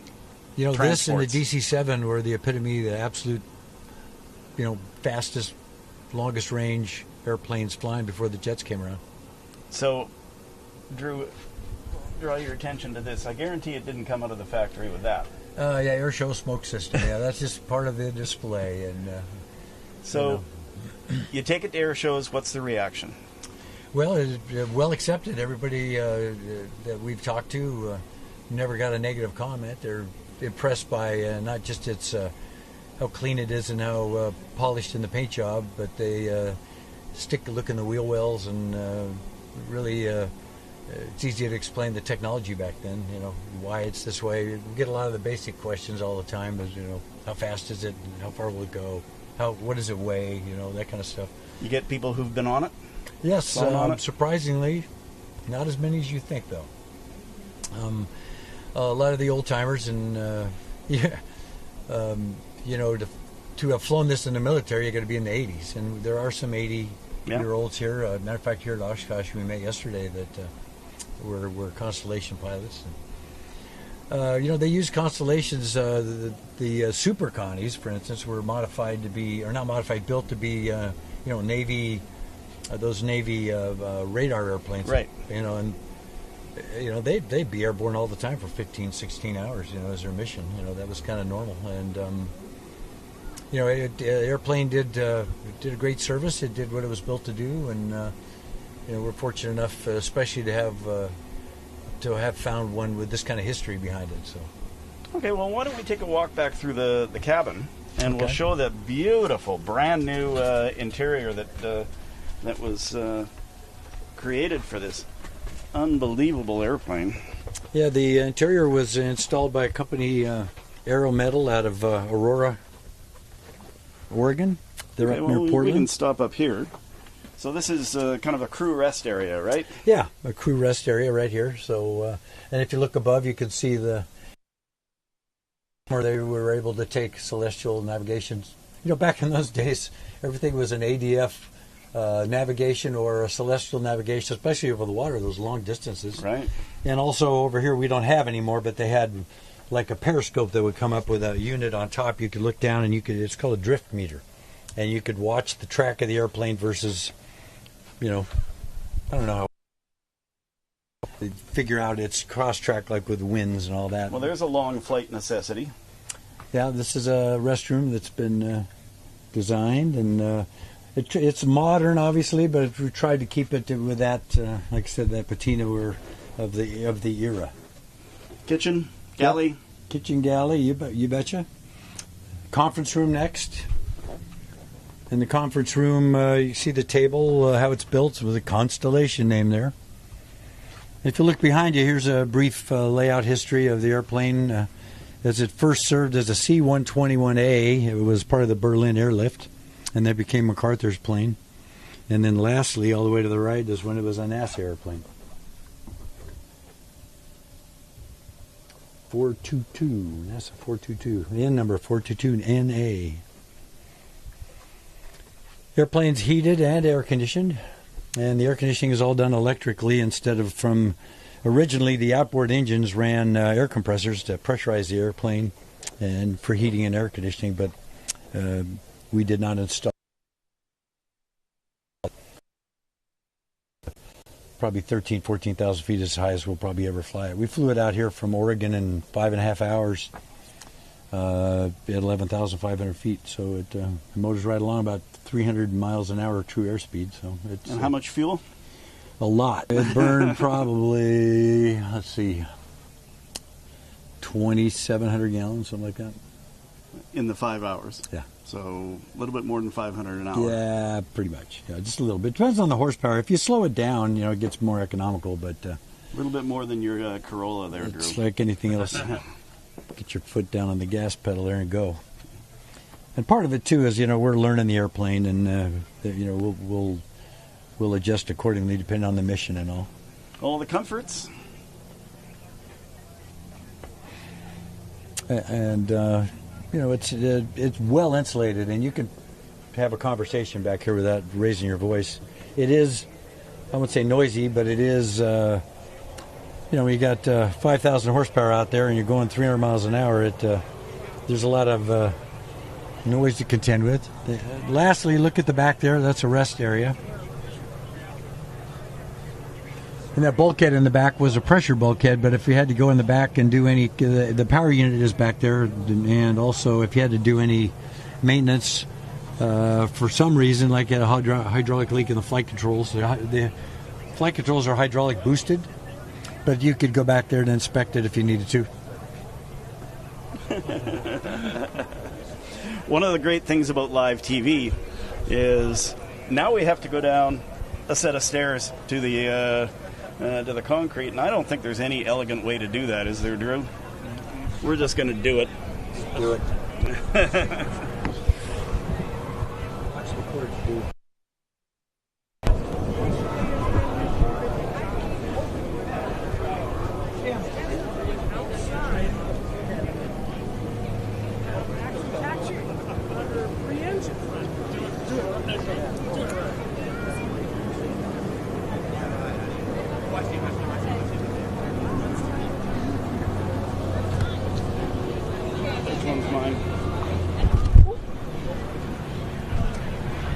Okay, we're just going to walk around to the front of the airplane. Get Stuart. He's right there. Drew can pan around and show you what we're seeing, and it's all just so well put together. You guys did a fantastic job on Well, I this appreciate airplane. it. This is part of like I say, we had up to 17 different people working on this at times. Look at the detail in this gear. Yeah. But we had the outer wing panels off, all the flight control surfaces off, the gear was out of it, all engines were off, the whole interior was gutted, the whole tail section was off. I got to turn this over to Stuart. I'd like Stuart to say a few words. Stuart, how are you? I'm well. How are you? Good. Stuart, what's your last name? Dawson. And you're one of the pilots? Yeah, I am. And how long have you been flying things like this? I've been flying for 52 years. But do you have a lot of warbird experience and that kind of I've stuff? done quite a bit of that. I raced, over 20 years at Reno in the Unlimited division with stuff like this, 3350. This has 4 3350s. So. I know. And we did racing. I did air shows and all that, low-level aerobatics, and all the warbirds. So we're just going to continue a walk. Sure. And why don't we learn a little bit about these fantastic engines. 3350s. So Curtiss Wright. Curtiss Wright 3350s. 18-cylinder? Yeah. So 2 banks of 9-cylinder radial power. Yep. Supercharged? Yep. So it grabs... They have to be to make that much manifold pressure. So how many? 350 horsepower? I'm not sure exactly where these are, but like I said, we took these engines and turned them up higher than that and everything to race them at Reno. Right. Making a whole lot of horsepower with more RPM. Yep. They're a really good engine. They're a really good engine. It's getting harder to get parts for them and everything, but they're pretty tough. Yep. I bet they are. Are there any in the boneyards? I'm sure there's a few in there. They're getting, like I say, they're getting harder to find. But Rod has a pretty good supply of them, I think. Well, that's good. Yeah. Because we need to keep it flying for a long time, right? Gosh, I hope so. So we're going to kind of come just tell us a little bit about the about operating these engines. What kind of boost do you have on them? And well, we try not to overboost and everything. We don't have the real good fuel that we need now. Right. At Reno we did, but here we don't have. So it's 100 low lead. No, we can get That's basically all you can get. Yeah. Now, it's not really 100 low lead. It's a little bit more than that, and we can pull pretty good horsepower. Okay. Well, let's go out in front so that we can show the whole airplane. Looks like we got a gap over there, Drew. Okay. And in case you haven't figured it out, Drew's the cameraman, and he's being very patient with us, but we need to get done what we're getting done. So, how's that look? All right. So, what's the main message that this airplane says to the American people? I don't know what other people think about this airplane, but since I was a kid, it was it. I couldn't agree more. My favorite airplane ever. Just the way it looks. Yeah. And the retail and everything, and it's pretty fast. We'll sit there and cruise, not really trying anything, at 232, 40 knots. Okay, and when you do an air show display, like are there high-speed passes and that kind of thing? Do you do active air shows, or is it static most of the time? It is what Rod wants to do with it. If he wants to do an air show, we will put on an air show. We don't do aerobatics with it or anything, but we can do passes with it and everything. And 300-mile-an-hour passes? Well, what they'll let us do there, according to the place and everything, we try to stay within our limits that are given to us. Right. But once you get it up into those speeds, is it relatively nimble to fly, or is it like driving a boat through jet? You got boosted controls. It's nice. It's all direct, right? Yeah. Direct cable controls. Well, yeah, but they're boosted. Oh, they're boosted. Yeah. Okay. And it's a great flying airplane. It's just big and it's heavy, and it takes longer for it to do what it wants to do. So, it strikes me that that on the flare it would be prone to floating. Does it float, or is it? Well, if you're too fast, it will. Yeah. But if you're on speed and everything, you can put it in. Reasonable distance, no problem. Okay. How much room do you need? Depending on how heavy you are, how high it is, and everything. Yeah. There's lots of stuff that you have to look at with this thing. This thing takes up a lot of area. You got to be careful taxiing it and everything, because look how far that wing's out there. I know. You can hit a lot of stuff with it. Hit a lot of stuff with it. But it's. I have to pinch myself. It's so great to fly. When I was a kid, so to speak, this was one of the airplanes that I, loved to look at, and never thought I'd get to fly it. Well, I'm sure it's a great thing to fly. Yes, We're it just is. about done, Drew. Wrap it up now. Sorry, we're standing out on the tarmac. There's no queues. There's no producers looking at you, so I got to ask. Anyhow, I want to thank you so much for your time today. Absolutely. This is the most beautiful airplane on the field today. Anybody who's in Oshkosh, you've got to come and see it.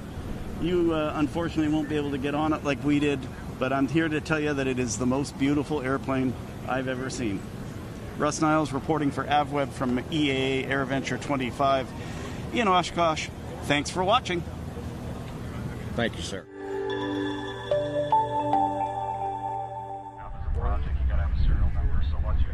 My name is Steve Barnes. Ever since I can remember, I've been interested in airplanes.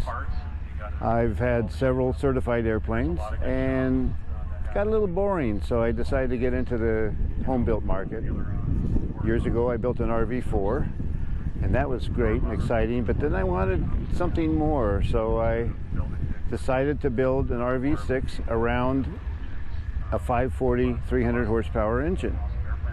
And a friend of mine had done this before, and he had paved the way, and he had some of the information and drawings, though mine's different from his, and his is still in existence. It flew over 20 years ago for the first time, and it's been a joy to fly ever since. It flies pretty much like an RV6, it's just a little heavier. The fuselage is strengthened. It doesn't have the RV6 tail on it. It's got an RV8 empennage on it, which is rated at a 200 knot VNE. For this airplane, the RV6 had an ample 38 gallons, which is plenty for most flights, but I decided to take the same concept and make in 52 gallons. So it's 26 gallons per side, which gives me more range. I got about 1,000-mile range now. And to do that, I had to beef up the spars a little bit to accommodate the extra fuel. I made the wings stronger by putting extra stringers in it. The center section is identical to an RV6, which is extremely strong. Over the years, I've never heard of a case of wings breaking on an RV6 or an RV4. Well, when I first started flying this, it matched or exceeded my expectations. I got the speeds I wanted. I get really good economy, and every once in a while how fast it goes. The best I can get out of it is 200 miles an hour. However, there's an exception to that, and that is if somebody comes along with me and wants to pay for all the fuel, it'll easily cruise at 225 miles an hour. But I never go that fast. That's too much fuel to burn. As far as climb performance, with just me in it, on a cool day, it'll climb at 3,300 feet a minute. Although that's only been done in testing. I rarely do that. I fly it pretty much like it's an RV6 and do those sort of speeds. I've been very happy with it, but it's like having a 700 horsepower Corvette. You never use the power until you want to use it, because it's really not needed. I've taken the RV4 clear across the country and circled the Statue of Liberty. I've already done that, so I'm just happy flying this back and forth to Oshkosh or visiting friends in the Northwest or going down to Arizona or to New Mexico. Because it's a time machine. It gets me there so fast. So the most exciting thing I do with this airplane is I fly it up to a place called Johnson Creek in Idaho and camp and hang out with other pilots there. And it's just, you're in a deep V-shaped canyon. It's not for everybody, but it's a really nice runway. And going in the mountains, you really appreciate a plane with power in the mountains. So I do that every summer for the last 20 years, and sometimes several times in the summer. So that's pretty exciting. I take people up there, and they love it there.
Tempest plays a vital role in the industry, and in today's world, we are the leading spark plug and oil filter manufacturer for general aviation.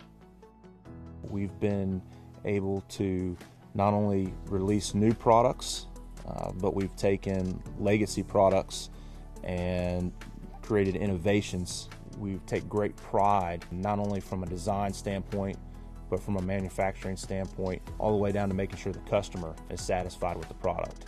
Quality, innovation, performance. Tempest. Next.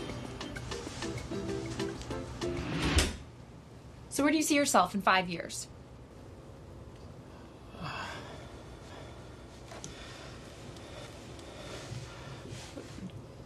Trashed. Life's better when you're prepared, especially on the flight deck. Find a Redbird near you and fly like you've been there before. I help people. I create music. I shape the future. I am an entrepreneur. I inspire people with more than words. I ride forward. The sky is not my limit. Find your blue at MTSU.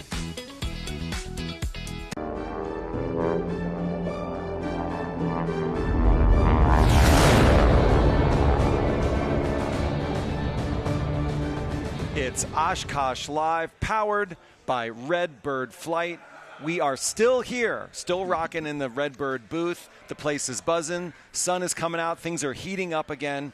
We're in our last moments of day 3, but I really could not be more honored and more privileged to share this story as our main event for the day 3 broadcast. I would like to welcome to the anchor desk Quentin Smith with ERP, Elephants, Rhinos, and People. Quentin, great to be with you here. Thank you so much for making time. Man, I got so many questions, but let me just keep it simple because we obviously are talking to a lot of people who might be learning about ERP for the first time. Maybe you could share just a quick overview of who you are and what you do. Happy to do that, and thanks for having us, Shawn. I really appreciate it. So, Elephants, Rhinos, and People, or ERP for short, is a non-profit that we founded a good 10 years ago. So we're actually celebrating our 10-year anniversary this year. And it's all predicated upon the fact of the conservation of elephants and rhinos through poverty alleviation. So that's why it's Elephants, Rhinos, and People.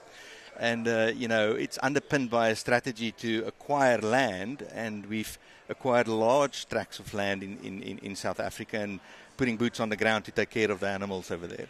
So tell us about the scale of the problem. What are we facing? What is ERP facing? Yes, the reason why we founded the organization is due to the poaching endemic. I mean, these animals are currently, killed at a rate of 2 rhinos per day and 1 elephant every 15 minutes for the illegal trade of their horns and tusks. And just to put it in perspective for you, it sounds surprising, but it shouldn't really be, because the average price of rhino horn on the black market is $40,000 per pound. Now, that's about the price of gold today. Wow, that's incredible. Before we were on air, we were having a chat, and I was mentioning Quentin's South African, and was making the mention that, this must feel like it's happening in your backyard, and that's why it's more special to you. But you made the point, this is not a South African or an African story. This is a Earth story. This is a global story. Maybe you could share a little bit about what you meant by that. Yeah, absolutely, Shawn. I mean, it certainly hits home because I was born and raised there, but I've been living in the US for a good 20 years, and I think, one can relate very easily to it when it's there. But it's not an African problem. It's truly a global problem, or the planet's problem, and everybody's problem, because in one way this megafauna impacts the global weather patterns, and there's some interesting studies about that. But apart from that, just for future generations and protecting something that will outlive us, is something that's a collective problem, and that we all need to deal with. Yeah. So we are at Oshkosh, obviously the biggest aviation celebration in the world, and aviation certainly ties into what ERP is doing with your Air Wing initiative. Tell us a little bit about ERP Air Wing. Yeah, great question, Sean. I mean, how do you bring the heaviest mammal on the planet, from aviation down to Earth? As I mentioned at the outset, our strategy is really about land acquisition.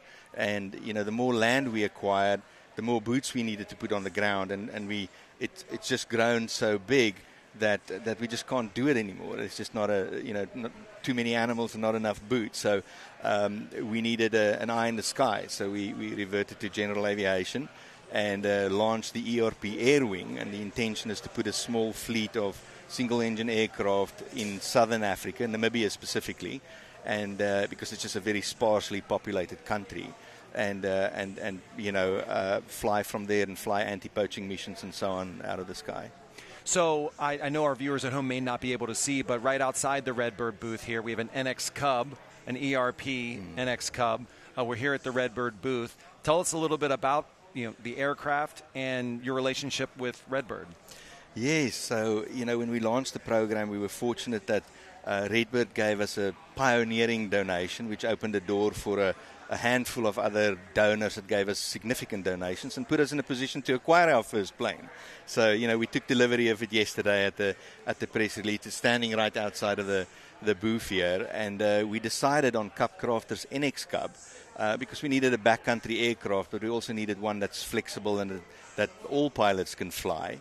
And, the NX Cub is, of course, the nose wheel version of the X Cub, and extremely capable. There's really no compromise.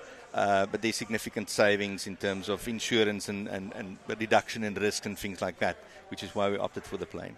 Well, the ERP story is spreading far and wide here at Oshkosh, including a press conference that took place yesterday. Let's take a look at that now.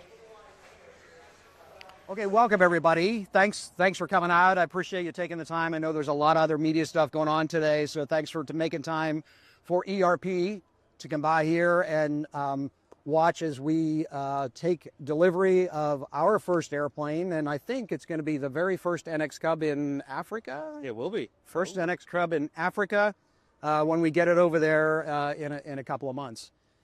You should all have a copy of the press release, and if you don't, Don can get that for you.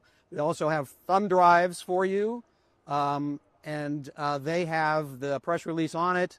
They also have photos and backgrounders and a bunch of other information, and all that same information is available on a link that's on the press release out on a Dropbox site, so you can download high-res images, bios, and all that sort of thing. So with that, let me introduce Quentin Smith, who is one of the directors of ERP.NGO, Elephants, Rhinos, and People, the nonprofit organization that's behind the whole thing. Quentin. There you go. Thanks for that introduction, Tom, and welcome everybody. Thanks for coming over. Just a few words on ERP. So Elephants, Rhinos, and People has been in existence for 10 years, and our whole strategy is underpinned by the conservation of elephants and rhinos through poverty alleviation. And what we do is we acquire big pieces of land so that we can take care of the animals over there. And we're on track to acquire 2.5 million acres. And that's where we ultimately want to get to. And part of the challenge is, the more land you have, the more boots on the ground you need to protect them. And we got to a point where we just couldn't do that anymore and decided to launch the ERP Air Wing. Through the generous support from our friends at Redbird, Charlie and his team has just been fabulous. They paved the way for a number of other small group of donors that donated significant amounts of money.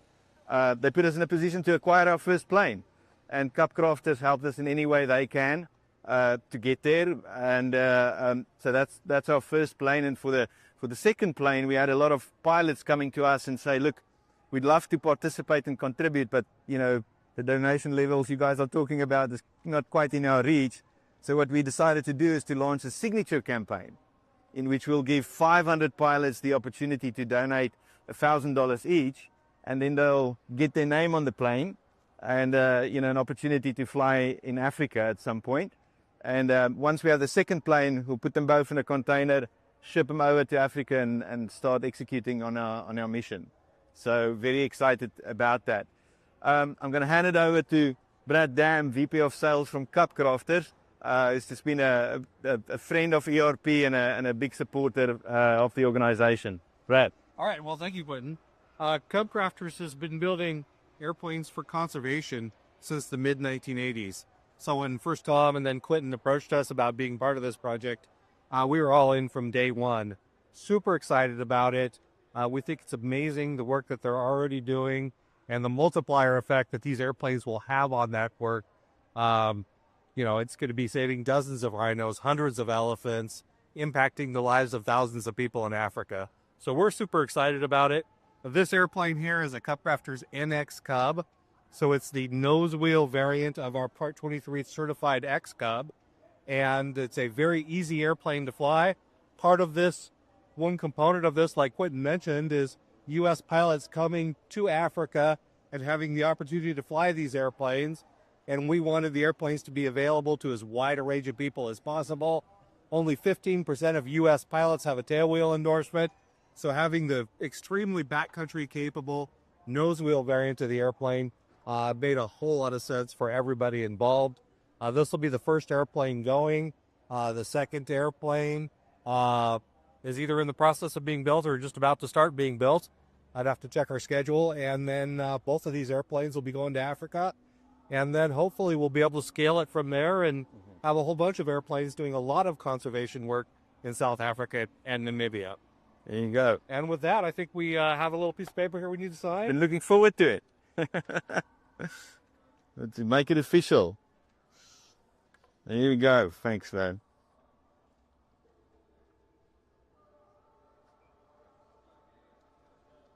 There we go. All right, and with that, there is the new airplane. Thank you, sir. Begins. Yes, appreciate that.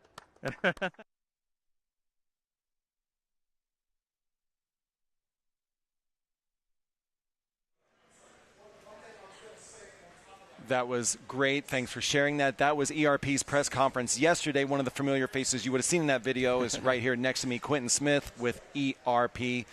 Quentin, what's the next aircraft in queue for your fleet? Yes, that's exactly the point we're at now. Took delivery of our first one, so part of the logistics to make it economic to ship them over is you need two. To put one container takes 2 aircraft. So we actively raising funds for our second aircraft. So, like I mentioned earlier, this first aircraft was acquired with big donations from a smaller group of people. But a lot of pilots came to us and said, "Look, we'd love to support what you guys are doing, but the donation levels that you're looking at is a bit of a stretch for us." So we kind of pivoted to the opposite end and say, look, we're going to give 500 pilots the opportunity to donate $1,000 each.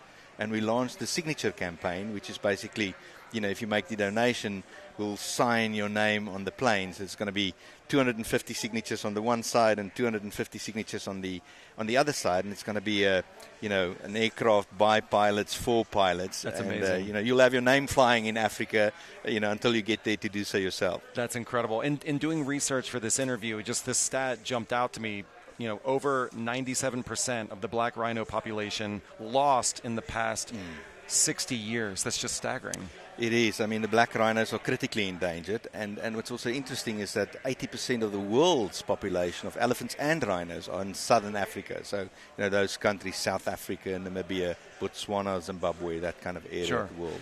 So I didn't mean to bring it down. Certainly a very heavy statistic there. But maybe as we get ready to wrap it up, tell maybe a couple success stories or a couple happy moments or achievements that ERP has had that you could share that makes us feel like, we are making an impact. We are on the upswing here. Yeah, I'll offset that with a sad one and then bring you back. But I think what really inspired us to do this is I personally took a photo of a little baby rhino in a rhino orphanage, and that's what we have now in South Africa or in Southern Africa, because poachers come out, they would kill the mothers because their horns are big enough and don't care about the babies because their horns are not big enough. And I tell you what, when even though you were not there next to me, but if you see that guy and this vulnerability between his brothers and sisters, it moves something in you and inspires you to do something about it. So we did.